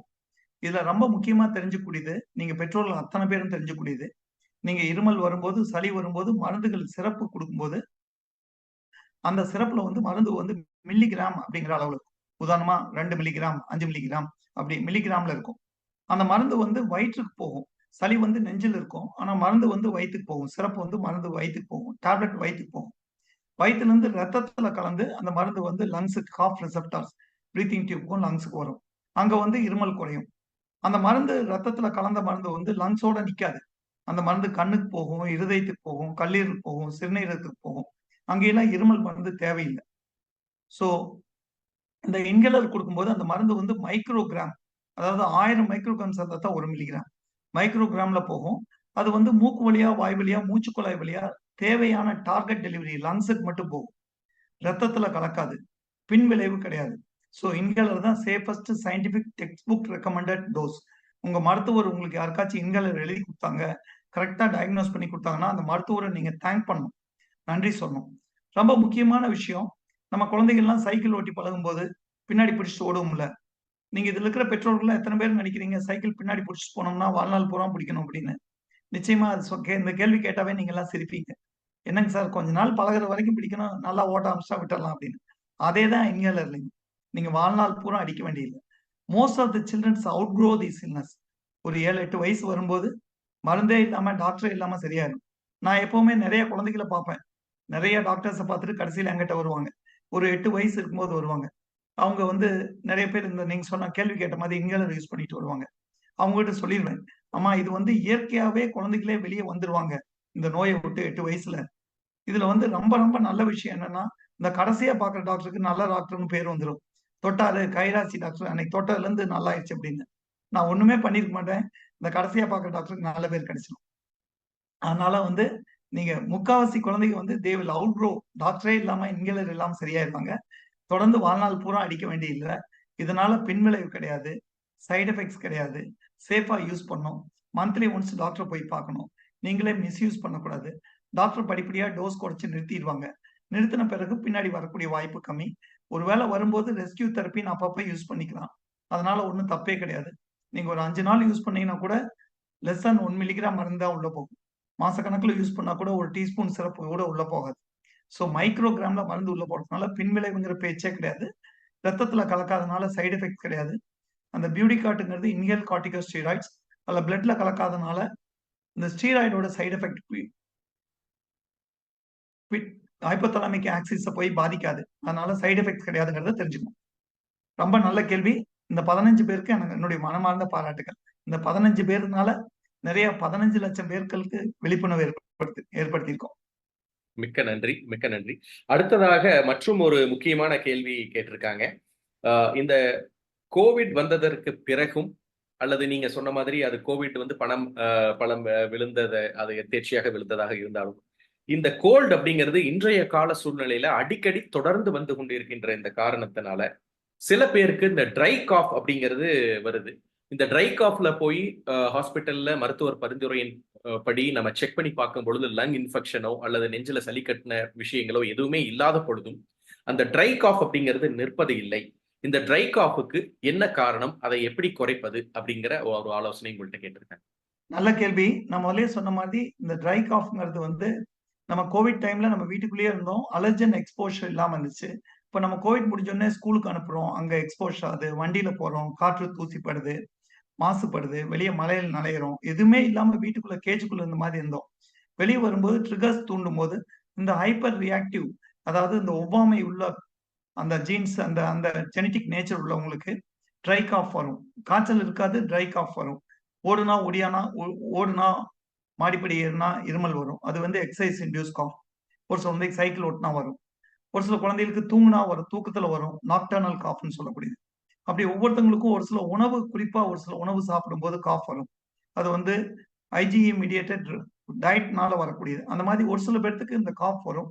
அதை வந்து கட்டாயமா உங்க மருத்துவரை பார்த்து அந்த அந்த ரெஸ்பான்சிபிள் ட்ரிகர் அவாய்ட் பண்ணி மருந்து இல்லாம ஆன்டிபயோட்டிக் இல்லாம ப்ராப்பர் டயக்னோஸ் பண்ணி கரெக்டா ட்ரீட் பண்ணோம்னா சரியாயிடும். நாங்களே எங்க ஹாஸ்பிட்டல்ல வந்து குழந்தைகளுக்கு 7 வயசுக்கு மேல உள்ள குழந்தைகளுக்கு லங் ஃபங்க்ஷன் டெஸ்ட்னு சொல்லக்கூடிய ஸ்பைரோமெட்ரி டெஸ்ட்ங்கிறது எல்லா குழந்தைகளுக்கும் பண்ணுவோம். ஒரு கம்ப்யூட்டர்ல ஊதி ஒரு கிராஃப் எடுத்து அதை பார்த்து பண்ணுவோம். அந்த மாதிரி டயக்னோஸ் பண்ணி பண்ணும்போது அந்த காஃப் வந்து எளிதா ஈஸியா ப்ராப்பர் கவுன்சிலிங்ல மருந்தே இல்லாம ஜெயிச்சிடலாம். ஸோ உங்க மருத்துவரை போய் கட்டாயமா பாருங்க. அவங்க கரெக்டா கைட் பண்ணுவாங்க. அதை பண்ணினீங்கன்னா ஈஸியா ஜெயிச்சிடலாம். அதுக்கு பேரு நான் பார்மகலாஜிக்கல் ட்ரீட்மெண்ட். Okay. மருந்து இல்லாத Um, வைத்தியம். கண்டிப்பாக மிகவும் ஒரு அற்புதமான ஒரு பதில். கண்டிப்பாக நிறைய பெற்றோர்களுக்கு இது ஒரு தெளிவான ஒரு பதிலாக சேர்ந்திருக்கும் என்பதில் எந்தவித ஐயமும் இல்லை. அடுத்ததாக ஸ்னீசிங் அண்ட் ரன்னிங் நோஸ் அடிக்கடி வருகின்றது. அதுவும் அந்த காலை வேளையில அப்படிங்கிறப்போ அது குறைஞ்சிருது. மறுபடியும் இரவு மற்றும் மாலை வேளைகள்ல அதிகமாக இருக்கு. இதன் காரணமாக அந்த சைனஸ் ட்ரபிள் வந்து அவங்களுக்கு அதிகமான பாதிப்பு ஏற்படுகின்றது அப்படிங்கிற விஷயத்தை, இதற்கு நம்ம என்ன தீர்வு காண முடியும், அல்லது மருத்துவத்தை நாம் எப்படி மேற்கொண்டு கொண்டு செல்ல வேண்டும் அப்படின்னு கேட்டிருக்காங்க. இதுவும் ரொம்ப ரொம்ப நல்ல கேள்வி. இந்த மூக்குல வந்து அந்த ஏதாச்சும் ஒரு தூசியோ இல்ல ட்ரிகரோ உள்ள போகும்போது டக்கு காரணிகள்னு சொல்லுவோம். ட்ரிகரை வந்து அது உள்ள போகும்போது டக்குன்னு தும்மல் வந்துடும். காலையில எந்திரிக்கும் போதே தும்மிட்டு எந்திரிப்பாங்க ஒரு சில குழந்தைங்க. பாத்தீங்கன்னா சாதாரண விஷயமா இருக்கும். பஞ்சு தலகாணி, பஞ்சு மெத்தை, இலவ மஞ்சு தலகாணி, இலவ மஞ்சு மெத்தையில படுக்கிற குழந்தைக்கு தும்மல் அதிகமா வரும். குறிப்பா அந்த பர்டிகுலர் ஜெனட்டிக் மேக்கப் இருந்துச்சுன்னா. அந்த மாதிரி குழந்தைகளுக்கு அப்பா அம்மாவுக்கு தும்மல் இருக்கும். தாத்தா பாட்டிக்கு இருமல், அலர்ஜி, ஆஸ்மா இருக்கும். இல்லாட்டி ஸ்கின் அலர்ஜி, எக்ஸிமா அந்த மாதிரி இருக்கும். அந்த மாதிரி குழந்தைக்கு இந்த மாதிரி வரும். அப்ப அதுல அந்த மெத்தையில தலகாணியில வந்து மைட்டுன்னு சொல்லக்கூடிய ஒரு ஒரு தூசி ஒரு தன்மை இருக்கும். மைட்டுங்கிறது. அந்த மைட் வந்து இந்த இருமல, தும்மல, சளிய தூண்டி விடும். ஸோ அதனால அந்த பஞ்சு மெத்தை, பஞ்சு தலகாணிய சுருட்டி எடுத்து வச்சுட்டு, mite free pillow, mite free மேட்ரஸ்ன்னு இருக்கும். அது போட்டு படுக்க வச்சீங்கன்னா, இருமல், தும்மல் குறைஞ்சிரும். இந்த மாதிரி சின்ன சின்ன விஷயங்கள் நான் முதல்லயே சொன்ன காரணிகள தவிர்த்தோம்னா, கட்டாயமா இது பண்ணிடலாம். நாங்க எங்க ஹாஸ்பிட்டல்ல வந்து வர்ற ஒவ்வொரு பேரண்ட்ஸ்க்கும் ஒரு 100 காரணிகள் சாதாரணமா அன்றாட வீட்ல பார்க்கக்கூடிய காரணிகள ஐடென்டிஃபை பண்ணி அது ரிட்டனா புரோட்டோகால் மாதிரி குடுத்துருவோம். வர்ற அத்தன பேத்துக்கு ஃபோட்டோ எடுத்துட்டு போங்கன்னு. அது ஃபாலோ பண்ணாவே இதெல்லாம் குறைஞ்சிரும். ஸோ இந்த மூக்குல தும்மல் வருது, கன்டினியூஸா அடுக்கடுக்கா வர்றதுக்கு பேரு அலர்ஜிக் ரைனைட்டிஸ்ங்கிறது. கட்டாயமா உங்க குழந்தைகள் நல மருத்துவர பார்த்து அதுக்கு ட்ரீட்மெண்ட் பண்ணா ஈஸியா ஜெயிச்சிடலாம். மெயினா இதுக்கும் பிரிவென்ஷன் ரொம்ப முக்கியம். அந்த பிரிவென்ஷன் கையாண்டீங்கன்னாவே எப்படி எப்படிலாம் வராம தடுக்கலாம்னு யோசிச்சு கரெக்ட்டா நான் சொன்ன விஷயங்கள தவிர்த்தாவே ஈஸியா அது வராம தடுத்துடலாம். பயப்பட வேண்டாம். 2வது சின்ன விஷயம், நிறைய குழந்தைக்கு லேசா மூக்கடைப்பு, லேசா தும்மல், மூக்குல சளி, ஒழுகுறது இதெல்லாம் இருக்கும். இதுக்கெல்லாம் டாக்டர போய் பார்க்க வேண்டாம். இதுக்கு பேரு காமன் கோல்டுங்கிறது. ஸோ லேசான சளி குழந்தை எந்த வகையிலயும் பாதிக்கல. தூங்குது, விளையாடுது, விளையா தூ சுறுசுறுப்பு நல்லா இருக்கு, ஸ்கூலுக்கு போகுது, சாப்பாடு நல்லா சாப்பிடுது, காய்ச்சல் இல்ல, எல்லாமே நல்லா இருக்கு அப்படின்னா, மூக்கு சளிக்காக டாக்டர பார்க்க வேண்டாம். நான் அடிக்கடி பெற்றோர்ட்ட சொல்றது. அடிக்கடி வந்துகிட்டே இருப்பாங்க. சார் மூக்குல ஒழுகுதுங்க சார். அடிக்கடி ஒழுகிட்டே இருக்குங்க சார். மாசத்துக்கு 2 தடவ ஒழுகுதுங்க சார். 7 நாளைக்கு ஒருக்கா ஒழுகுதுங்க சார். மாத்தி மாத்தி வந்துகிட்டே இருப்பாங்க. அம்மா இதுக்கெல்லாம் மருந்தே வேண்டாம்மா. ஏன் இப்படி தேவையில்லாம ஆஸ்பத்திரிக்கு வர்றீங்க? எதுக்கு மருந்து குடுக்குறீங்க? உங்களுக்கு மூக்குலயே ஒழுகாம இருக்கணும்னா பிளாஸ்டிக் சர்ஜரி பண்ணி மூக்க எடுத்துறலாம். கல்யாணத்தப்ப திருப்பி மூக்க வச்சுக்கலாம் அப்படின்னு சொன்னேன். சிரிச்சுக்கிட்டே போயிருவாங்க. ஸோ மூக்குன்னு இருந்தா மூக்குல ஒழுகத்தான் செய்யும். அதுக்கு ஒண்ணும் ட்ரீட்மெண்ட் வேண்டாம். ஓகே. அடுத்ததாக மிகவும் முக்கியமான மற்றொரு கேள்வி. இன்றைய குழந்தைகளுக்கு அரசு சார்ந்த ஒரு பரிந்துரை சில வேக்சின்ஸ் போட சொல்றாங்க. பட் தனியார் மருத்துவமனைகள்ல, பிரைவேட் ஹாஸ்பிட்டல்ல அதிகமான சில மருந்துகளை பரிந்துரை செய்கிறாங்க. சில இன்ஜெக்ஷன்ஸ் வந்து அதிகமாக வேக்சினேஷன்ஸ் பரிந்துரை செய்யறாங்க. சோ அவங்களுடைய கேள்வி என்னன்னா, கவர்மெண்ட் குறிப்பிட்ட அந்த மருந்துகளையும் அந்த இன்ஜெக்ஷனையும் வேக்சினேஷன்ஸ் மட்டும் எடுத்துக்கலாமா, அல்லது பிரைவேட் ஹாஸ்பிட்டல்ஸ் சொல்லக்கூடிய மேலும் அதிகமான அந்த மருந்துகளையோ அல்லது வேக்சினேஷன்ஸையோ எடுத்துக்கலாமா? இது ரெண்டுக்கு என்ன வித்தியாசம் அப்படின்னு ஒரு ஆலோசனை கேட்டிருக்காங்க. இது வந்து ரொம்ப ரொம்ப நல்ல கேள்வி. நிறைய பாத்தீங்கன்னா வளர்ந்த நாடுகள், டெவலப்ட் நேஷன்ஸ் எல்லாத்துலயும் இந்த மாதிரி பரிந்துரை எல்லாமே ஒரே மாதிரி தான் இருக்கும். கவர்மெண்டே எல்லா வேக்சின் போட்டுருவாங்க. நம்ம நாடு வந்து வளர்ந்து வரும் நாடு. அதுல வந்து நிறைய தடுப்பூசிகள் வந்து காஸ்ட்லியான வேக்சின்ஸ் இருக்குது. ஒரு சில ஊசி ஆயிரக்கணக்குல இருக்குது.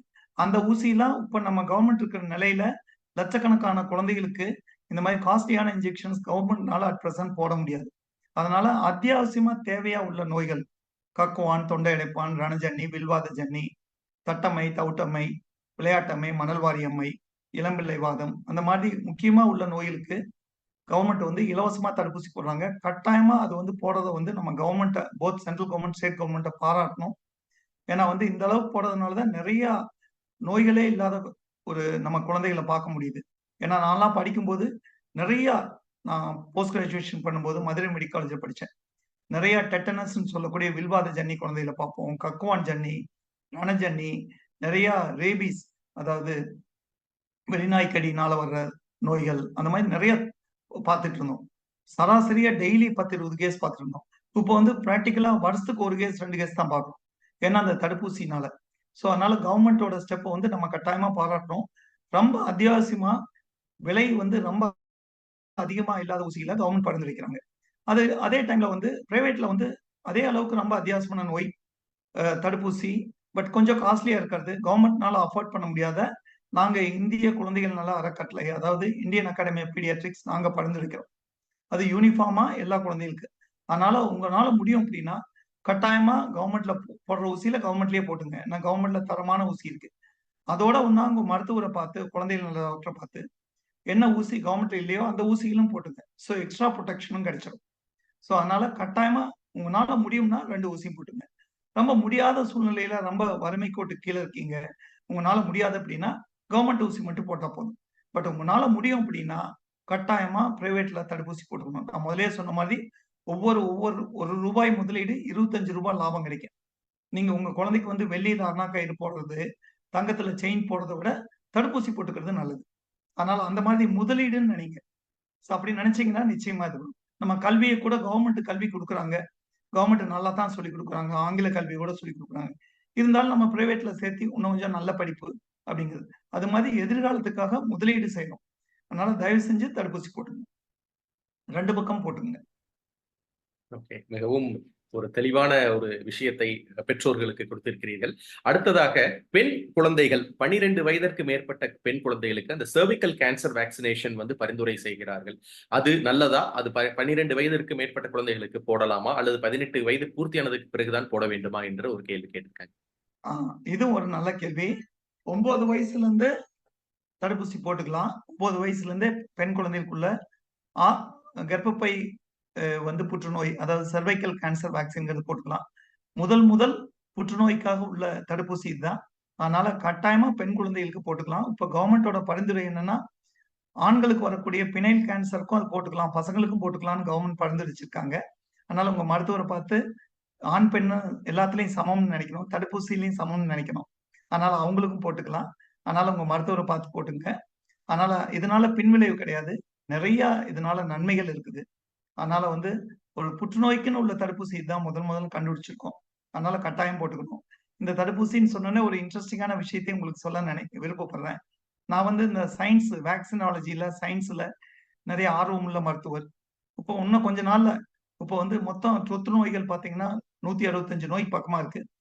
ஒரு 15 நோய்க்கு வந்து தடுப்பூசி கண்டுபிடிச்சிருக்கோம். இன்னும் கொஞ்ச நாள்ல நெறைய நோய்களுக்கு தடுப்பூசி கண்டுபிடிக்க போறோம். இப்போ உதாரணமா குழந்தைகளுக்கு வந்து சாக்லேட் குடுக்கும்போது பயந்துகிட்டே குடுப்போம். குடுக்கும்போது அம்மா சொல்லிட்டே குடுப்பாங்க. "சொத்தப்பல் வந்துரும்டா, வேண்டாம்" அப்படின்னு. உங்களுக்கு ஒரு நல்ல விஷயம். இன்னும் கொஞ்ச நாள்ல சொத்தப்பல் வராம இருக்கிறதுக்கு தடுப்பூசி இருக்குது. ஒரு ஸ்ட்ரெப்டோகாக்கஸ் மியூட்டன்ட் சொல்லக்கூடியது தான் சொத்தப்பல்ல உண்டு பண்ணுது. அந்த தடுப்பூசி போட்டோம்னா சாக்லேட் சாப்பிட்டாலும் சொத்தப்பல் வராது. அதெல்லாம் குழந்தைகள் இந்த மீட்டிங் அட்டெண்ட் பண்ணிட்டு இருக்கிற குழந்தைகளுக்கு ஹேப்பியான நியூஸ். இந்த மாதிரி எதிர்காலத்துல நெறைய நோய்களுக்கு தடுப்பூசி வரப்போகுது. அது போடும்போது குழந்தைகள் வந்து நோயே இல்லாம பண்ணிக்கலாம். அதோட விழிப்புணர்வு ரொம்ப முக்கியம். மெடிக்கல் எஜுகேஷன் வந்து அதான் முதல் தடுப்பூசி. ஸோ இந்த மீட்டிங்ல வந்து 500 பேர் அட்டெண்ட் பண்ணீங்க, 1000 பேர் அட்டெண்ட் பண்ணீங்கன்னா, அதே ஒரு பெரிய தடுப்பூசி தான். கண்டிப்பாக. மிகவும் ஒரு பயனுள்ள ஒரு விஷயத்தை தெளிவுபடுத்தி இருக்கிறீர்கள். நிறைய குழந்தைகள் இதன் மூலமாக கண்டிப்பாக நிறைய ஸ்வீட் சாப்பிடலாம்னு சந்தோஷத்துல கூட இருப்பாங்க. அடுத்ததாக மிக முக்கியமான இன்னொரு கேள்வி. இந்த தண்ணீர் குடிக்கக்கூடிய நம்ம தண்ணீர் சார்ந்த கேள்வி. ஆர்ஓ வாட்டர் குடிப்பது நல்லதா? அல்லது ஆர்ஓ வாட்டர் இல்லாமல் தண்ணிய கொதிக்க வச்சு அத ஆறுன பிறகு குடிக்கிறது நல்லதா? அல்லது ஆர்ஓ வாட்டரை கொதிக்க வச்சு குடிக்கிறது நல்லதா? இந்த 3 தண்ணீர்ல எது நல்லது அப்படின்னு கேட்டிருக்காங்க. சேஃபஸ்ட் நான் பிராக்டிஸ் பண்ணது கொதிக்க வச்சு, ஆற வச்சு குடிக்கிறது தாங்க. நல்ல கேள்வி. ஓகே. சோ ஆர்ஓ வாட்டரையும், ஆர்ஓ வாட்டரை சூடு பண்ணி குடிப்பதையும் நம்ம தவிர்ப்பது ஒரு நல்ல விஷயம் அப்படின்னு எடுத்துக்கலாங்களா? எளிதான விஷயம் வந்து ஈஸியா நம்ம கண்ணு முன்னாடி பண்ணக்கூடியது கொதிக்க வச்சு, ஆற வச்சு குடிக்கிறது தான் பெஸ்ட். ஓகே. அது ஓகே. ஒண்ணும் இல்ல பெரிய விஷயம் கிடையாது. காலையில கொதிக்க வச்சு, ஆற வச்சு ஒரு மண்பானை ஒண்ணு வாங்கி அதுல ஊத்தி வச்சிருங்க. அது கீழ பைப் இருக்க மாரி கை விட்டு மோக்க வேண்டாம். பைப்ல புடிச்சு குடிச்சுங்க. குளு குளுன்னு ஜில்லுன்னு நல்லா இருக்கும். ஆரோக்கியமாவும் இருக்கும். நம்ம இயற்கை சார்ந்த மாதிரி இருக்கும். மண்பானை செய்யறவங்களுக்கு நம்ம ஒரு உதவி பண்ண மாதிரி இருக்கும். சிறுதானியம்லாம் வாங்கும்போது விவசாயிகளுக்கு உதவி பண்ற மாதிரி இருக்கும். அந்த மாதிரி ஒரு மத்தவங்களையும் ஒரு ஹெல்ப் பண்ற மாதிரி இருக்கும். ஓகே. மிக்க நன்றி. அடுத்ததாக மற்றும் ஒரு முக்கியமான கேள்வி. இதே கேள்வி திருப்பி திருப்பி நிறைய பேரு கண்டிப்பாக நீங்க கேளுங்க, மறந்துடாதீங்கன்னு போட்டுட்டு இருக்காங்க. இன்றைய காலகட்டத்தில் இருக்கக்கூடிய குழந்தைகளுக்கு முக்கியமா நிறைய பேர் கேள்வி கேட்டாங்க பெண் குழந்தைகள். சில ஆண் குழந்தைகளுடைய பெற்றோர்களும் இந்த கேள்வி கேட்டிருக்காங்க. முடி உதிருகிறது அப்படிங்கிறது நிறைய காரணங்கள் அவங்களுக்கு வருது. இளம் வயதிலேயே அவர்களுக்கு நரை வருவதும், ஒயிட் ஹேர், கிரே ஹேர் வருவதும், இளம் வயதிலேயே அவர்களுக்கு முடி நிறைய கொட்டி அடர்த்தி குறைந்து சுட்டை ஆகுவதற்கு உண்டான காரணங்களும் நிறைய வருது. அதை எப்படி நம்ம குறைக்கிறது? உணவு பழக்க வழக்கத்தில் குறைப்பதற்கு என்ன ஆலோசனைகள், அல்லது வேறு மாற்று முறை நம்மளுடைய பழக்க வழக்கங்களை என்னென்ன மாற்றணும் அப்படிங்கிறதையும் கேட்டிருக்காங்க. ரொம்ப ரொம்ப நல்ல கேள்வி. இதுல வந்து இந்த ஹேர் ஃபால் அப்படிங்கிறது ஒரு நார்மலா நடக்கக்கூடிய ஒரு செயல். நம்ம வீட்டுக்கு முன்னாடி ஒரு அரச மரம் இருக்குது அப்படின்னு பார்த்தீங்கன்னா, என்ன ஆகும்னா, ஒரு டைம்ல பார்த்தோம்னா, பூரா முடி இலை பூரா கொட்டிக்கிட்டே இருக்கும். கொட்டிக்கிட்டே இருக்கும். கீழ கூட்ட கூட்ட அள்ள அள்ள கொட்டிக்கிட்டே இருக்கும். ஒரு டைம்ல பார்த்தா மொட்டை மரமா நிக்கும். அதுக்கப்புறம் பார்த்தீங்கன்னா, கொஞ்ச நாள் கழிச்சு பார்த்தீங்கன்னா, லேசா ஒரு சின்ன இளந்தளிர், ஒரு சின்ன துளிராட்டம் வரும். பூரா மரம் பூரா பசுமையா, பச்சையா மாறிரும். ஸோ இது என்னன்னா, இலை உதிர்காலம், இலை வந்து திருப்பி துளிர்த்து வரக்கூடிய காலம். அது மாதிரி முடியிலயும் முடி கொட்டக்கூடிய காலம். ஆனோஜெனிக் ஃபேஸ், டீலோஜெனிக் ஃபேஸ் 2 இருக்குது. இந்த முடி கொட்டக்கூடிய காலங்கள் வந்து இயற்கையாவே கொஞ்சம் கொஞ்சம் லட்சக்கணக்கான முடி இருக்குன்னா, ஒரு சில முடி கொஞ்சம் கொட்டத்தான் செய்யும். இந்த முடி கொட்டுறது அதிகமா கொட்டுறதுக்கு பல காரணங்கள் இருக்குது. அதுல முக்கியமான காரணம் ஒரு ஒரு சில காரணங்கள் வந்து நான் உங்களுக்கு சொல்றேன். நெறைய காரணங்கள் இருக்குது. ஒண்ணு வந்து ப்ராப்பரா ரெஸ்ட் எடுக்காம இருக்கிறது. 2வது ரொம்ப ஓவரா ஸ்ட்ரெஸ் பண்ணுறது. நியூட்ரிஷன் சத்துள்ள உணவு சாப்பிடாம இருக்கிறது. இதெல்லாம் வந்து பிரிவென்டபிள். நம்ம ஆரோக்கியமான உணவு குடுங்க. ரொம்ப ஸ்ட்ரெஸ்ஸு, ரொம்ப படி படி படின்னு அழுத்தம் குடுக்கறது. அந்த மாரி ரொம்ப அழுத்தத்த ஏற்படுத்தாதீங்க. அச்சீவ் பண்ணணும்னு ரொம்ப பிரஷரைஸ் பண்ணாதீங்க. அதே ஒரு குழந்தை முடி கொட்டுறதுக்கு ஒரு காரணமா இருக்கும். ஸ்லீப்லெஸ்ஸா இருக்கிறது. தூக்கம் கரெக்ட்டான மினிமம் 8 ஹவர்ஸ் ஆஃப் ஸ்லீப். நான் சொல்லக்கூடியது என்னன்னா, early to bed, early to wake up. 8 மணி நேரம் கட்டாயமா தூங்கணும். 8 டம்ளர் தண்ணீ கட்டாயமா குடிக்கணும். இதனால் ரூல் ஆஃப் 8ங்கிறது. இதெல்லாம் ஃபாலோ பண்ணுங்க. இந்த மாதிரி பண்ணிட்டு, இதெல்லாம் பண்ணியுமே குழந்தைக்கு முடி கொட்டுதுன்னா, நிச்சயமா உங்க குழந்தைகள் நல மருத்துவர பாருங்க. ஏதாவது டெஃபிஷியன்சி ஏதாச்சும் இருந்துச்சுன்னா, இல்லாட்டி ஏதாவது இன்ஃபெக்ஷன் இருக்கான்னு பார்த்துட்டு, அதுக்கு மருத்துவர் சொல்றபடி பார்த்தீங்கன்னா, கட்டாயமா முடி கொட்டுறது குறைஞ்சிரும். முக்காவாசி பிரிவென்டபிள். உங்க கையில தான் இருக்கு முடி கொட்டுறத குறைக்கிறது. பட் ஜெனரலா தெரிஞ்சுக்கக்கூடியது, ஒரு ஒரு குரூப் ஆஃப் முடிகள் வந்து கொட்டிக்கிட்டும், ஒரு குரூப் ஆஃப் முடிய வளர்ந்துக்கிட்டும், அந்த ஃபேஸ் வந்து மாறி மாறி வந்துகிட்டே இருக்கும். இது நார்மல். அது பயப்பட வேண்டாம். ரொம்ப அதிகமா கொட்டுனா மருத்துவர பார்த்துருங்க. ஓகே. மிகவும் ஒரு அற்புதமான ஒரு பதில். ஆல்ரெடி அந்த வேக்சினேஷன பத்தி நீங்க தெளிவான ஒரு விளக்கம் குடுத்திருந்தாலும், இன்றைய மருத்துவத்துல எஸ்பெஷலி பிரைவேட் ஹாஸ்பிட்டல்ஸ்ல இந்த ஃப்ளூ வேக்சின் அப்படிங்கிறது குழந்தைகளுக்கு போடணும் அப்படின்னு சொல்றாங்க. அந்த ஃப்ளூ வேக்சின் நல்லதா? அத போட்டுக்கலாமா? அப்படிங்கிற ஒரு கேள்வி கேட்டிருக்காங்க. இப்போ வந்து பார்த்தீங்கன்னா, கொஞ்ச நாளைக்கு முன்னாடி ஸ்வைன் ஃப்ளூன்னு ஒரு பேண்டமிக் வந்துச்சு உலகம் பூரா. அப்ப எல்லாத்துக்கும் கம்பல்சரியா போட்டோம். இப்போ வந்து பார்த்தீங்கன்னா, எபிடமிக் அங்கங்க ஃப்ளூ காய்ச்சல் பரவிட்டு இருக்குது. இப்ப ஃப்ளட்ஸ் எல்லாம் இருக்கிற இடத்துல ஃப்ளூ காய்ச்சல் பரவுது. இங்க மான்சூன் அதிகமா இருக்க டைம்ல ஃப்ளூ காய்ச்சல் பரவுது. ஃப்ளூ காய்ச்சல்ங்கிறது எளிதாக பரவக்கூடிய நோய். குழந்தைகள் குறிப்பா இந்த ப்ரீகேஜி, எல்கேஜி குழந்தைகள்லாம் ஸ்கூலுக்கு போனாங்கன்னா, ஒரு குழந்தைக்கு ஃப்ளூ இருந்துச்சுன்னா, எல்லா குழந்தைக்கும் ஃப்ளூ வந்துரும். இப்ப மொத நாள் வந்து ஒரு ஸ்கூல்ல பர்ட்டிகுலர் ஸ்கூல்லேருந்து ஒரு எல்கேஜிலேருந்து ஒரு குழந்தை வந்துச்சுன்னா, அடுத்த நாளே அந்த ஸ்கூல்லேருந்து ஒரு 10, 20 குழந்தை வருவாங்க. அதே செக்ஷன்லேருந்து.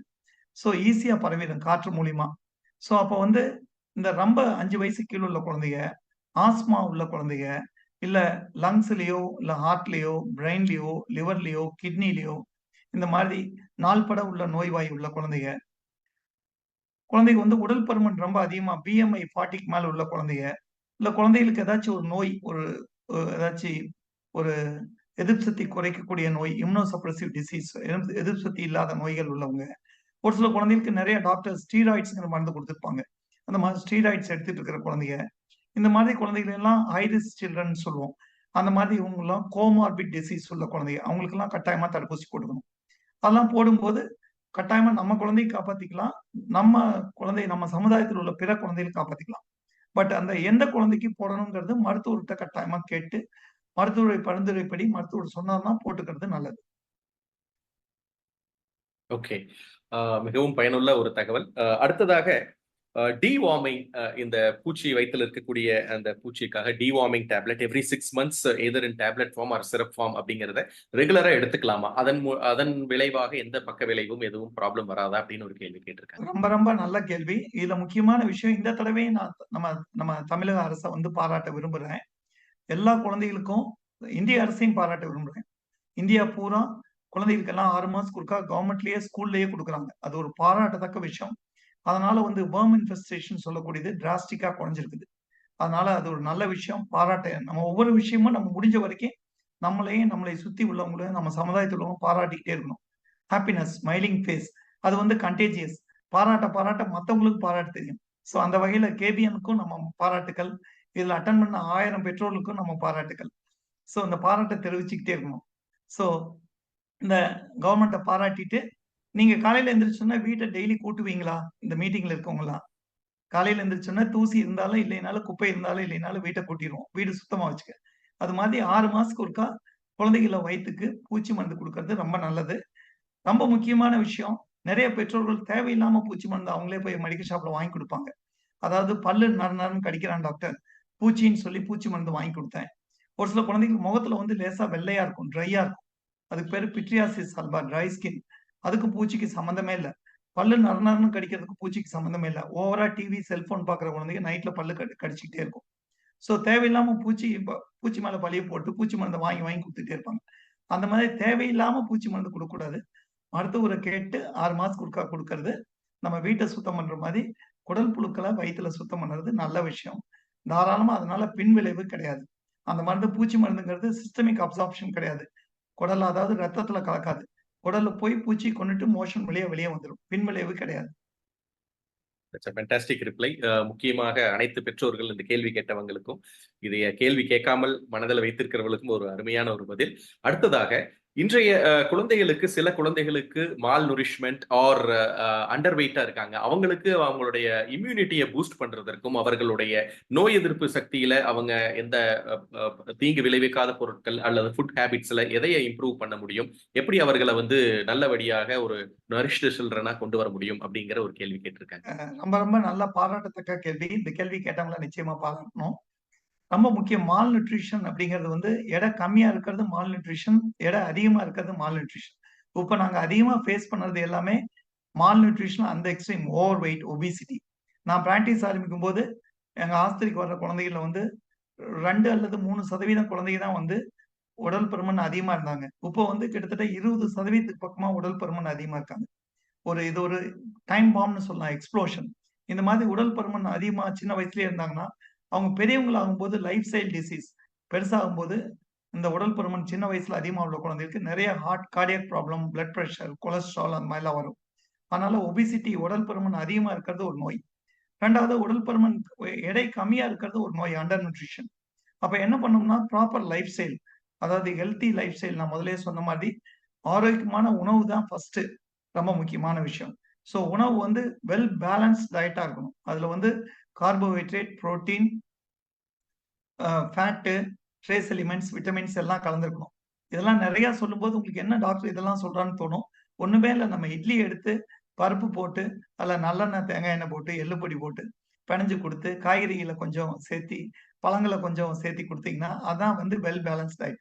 இட்லியிலேயே கார்போஹைட்ரேட், புரோட்டீன் இருக்கு. பருப்புல வந்து புரோட்டீன் இருக்குது. தேங்காய் எண்ணெய் கலந்து ஊத்தும்போது, அதுல ஃபேட் வந்துருது. காய்கறிகள், விட்டமின்ஸ், ட்ரேஸ் எலிமெண்ட்ஸ்லாம் இருக்குது. ஃப்ரூட்ஸ்லாம் குடுக்கும்போது எல்லா சத்தும் கிடைக்கும். இது வந்து கம்ப்ளீட் பேலன்ஸ் ஃபுட். அதனால டின் ஃபுட்ஸ பார்த்து ஏமாந்துறாதீங்க. அட்வர்டைஸ் ஃபுட் பார்த்து குடுக்காதீங்க. நம்ம வீட்ல உள்ள உணவே பேலன்ஸ் டயட்டா குடுங்க. உங்க மருத்துவர் நிச்சயமா பார்க்கணும்.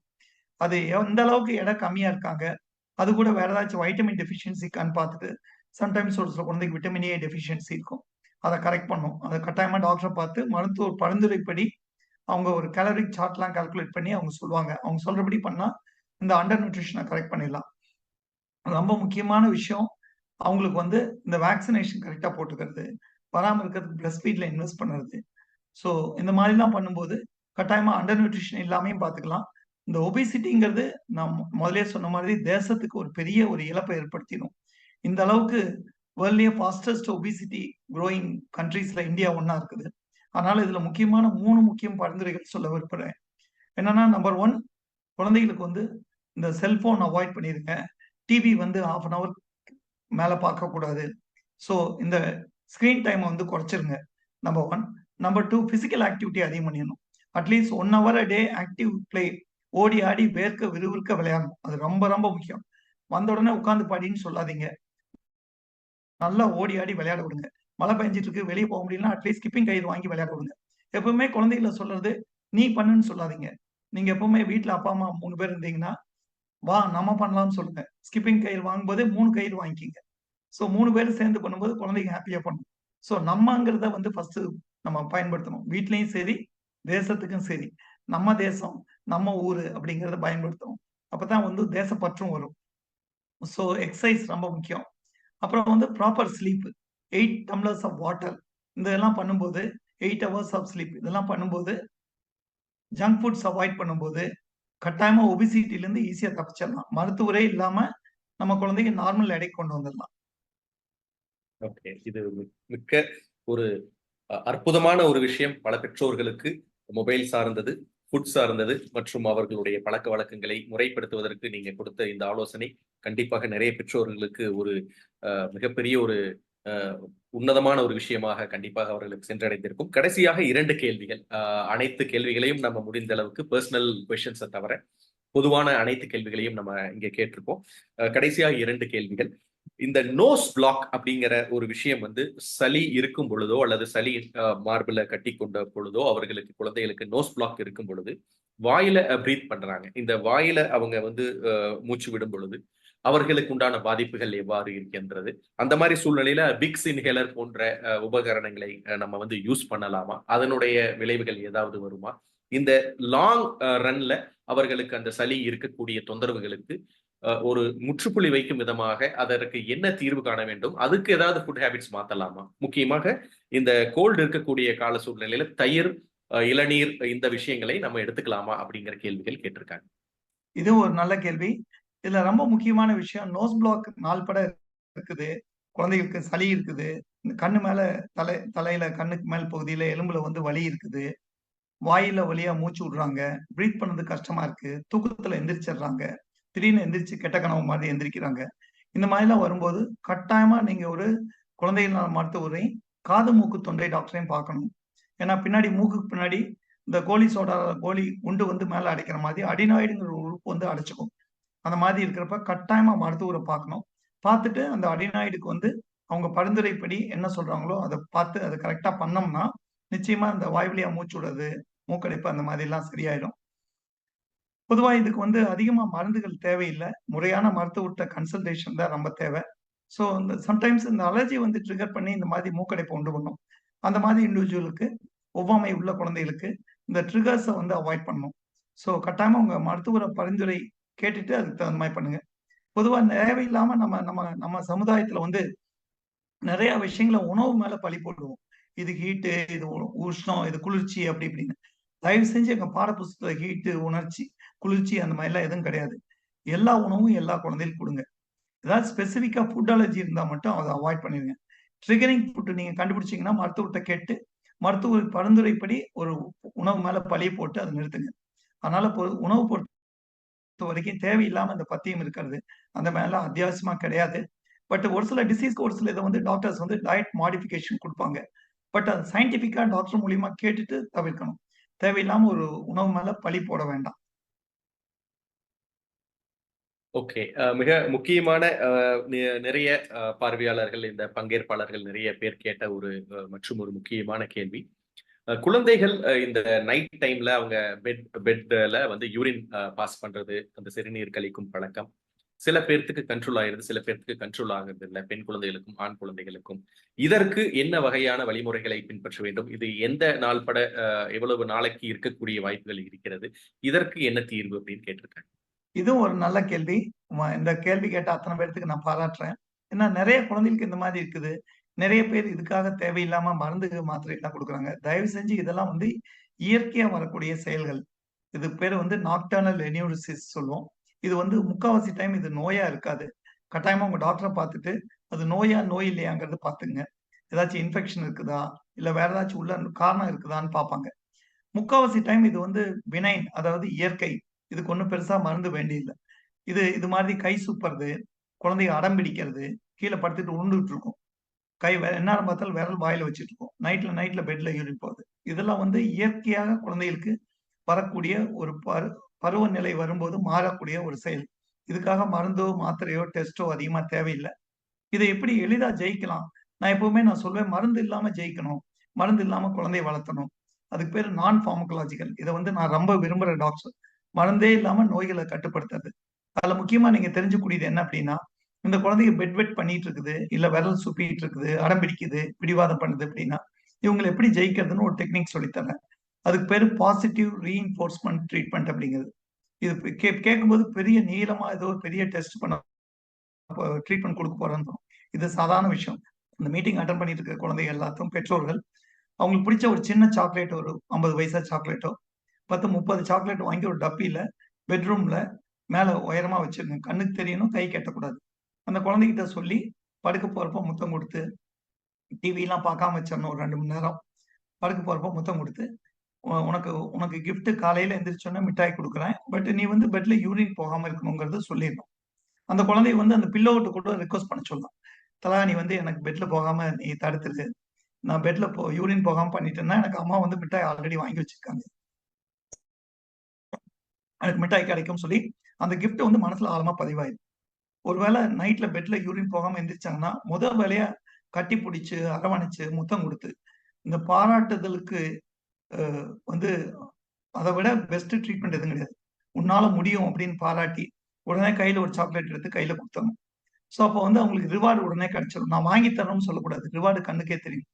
ஸோ அந்த மாதிரி டெய்லி ஒவ்வொரு தடவையும் பாராட்டி, பாராட்டி முத்தம் குடுத்து ஒரு சாக்லேட் கிடைக்கும்போது, பல வருஷமா 7, 8 வருஷமா இருக்கிறது, ஒரு 7, 8 நாள்லயே குறைய ஆரம்பிச்சுரும். நின்றும். இதுக்கு பேரு பாசிட்டிவ் ரீஇன்ஃபோர்ஸ்மென்ட் தெரப்பி.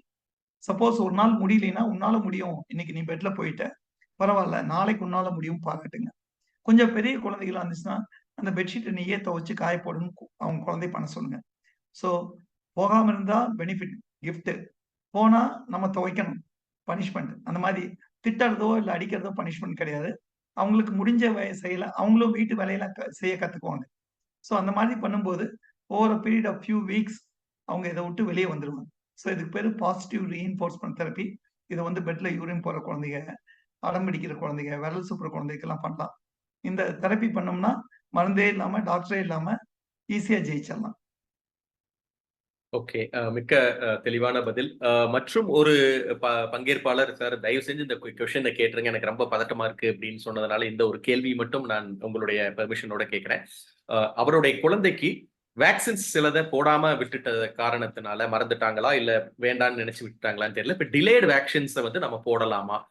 எப்ப வேணும்னாலும் போடுறதற்கு அதற்கு ஏதாவது கால நிர்ணயங்கள் இருக்கிறதா? அல்லது டிலே ஆனாலும் அந்த வயசு தாண்டியும் போடலாமா? அப்படின்னு ஒரு கேள்வி கேட்டிருக்கேன். நல்ல கேள்வி. இதுக்கு வந்து 2 பதில். முதல்ல நீங்க சொல்லும்போது பதட்டப்படுறான்னு சொன்னேன். தயவு செஞ்சு வாழ்க்கையில எதுக்குமே பதட்டப்படாதீங்க. பதட்டப்படுறத முதல்ல நிறுத்துங்க. நீங்க பதட்டப்பட்டீங்கன்னா, உங்களை பார்த்து குழந்தைங்க வந்து பதட்டப்பட ஆரம்பிச்சுரும். குழந்தைகள்லாம் ஜெராக்ஸ் மெஷின். நீங்க என்ன பண்றீங்களோ, அத அப்படியே பண்ணும்.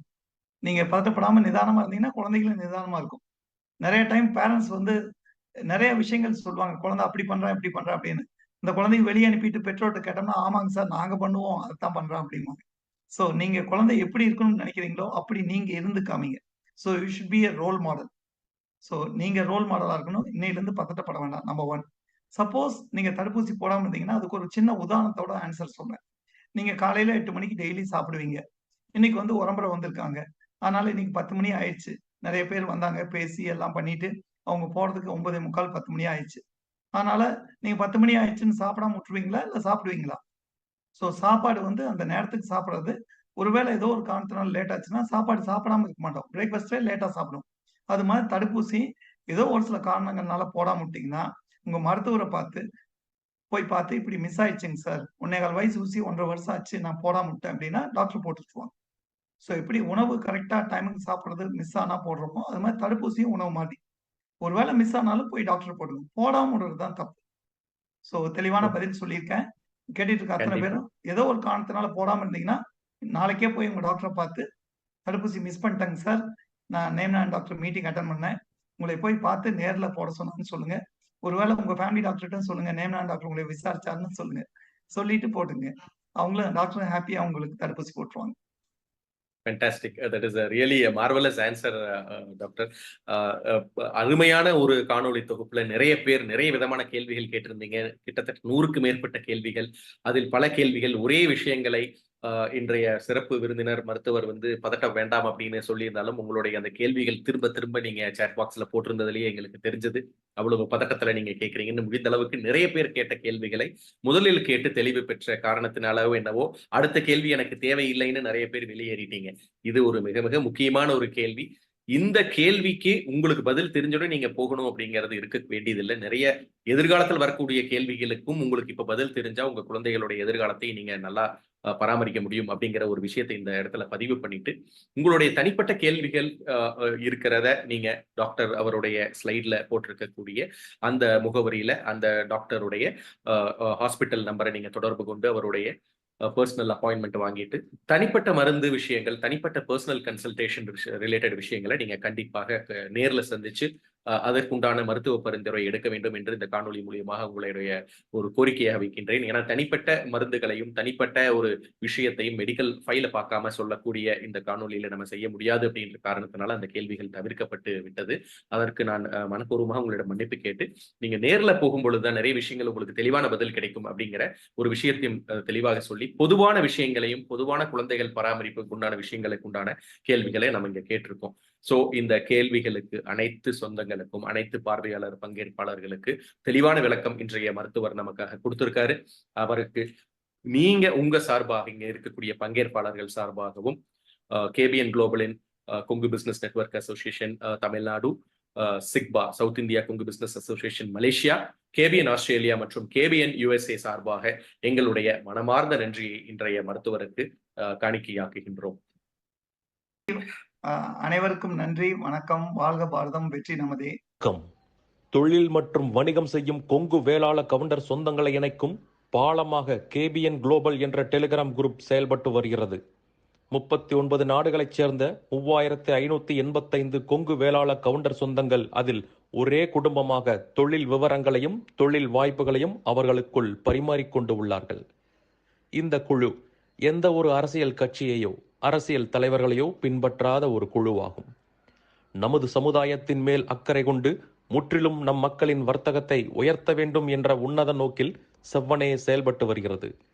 கேபிஎன் என்ற பெயரில் மலேசியா கோலாலம்பூரில் பழனியப்பன் மாரப்பன் அவர்களால் தொடங்கப்பட்டு தற்போது தமிழ்நாட்டில் Kongu business network KBN association என்ற பெயரில் தமிழ்நாடு அரசில் பதிவு செய்யப்பட்டு தொழில் முனையும் கொங்கு சொந்தங்கள் ஆதரவோடு சிறப்புடன் செயல்பட்டு வருகிறது.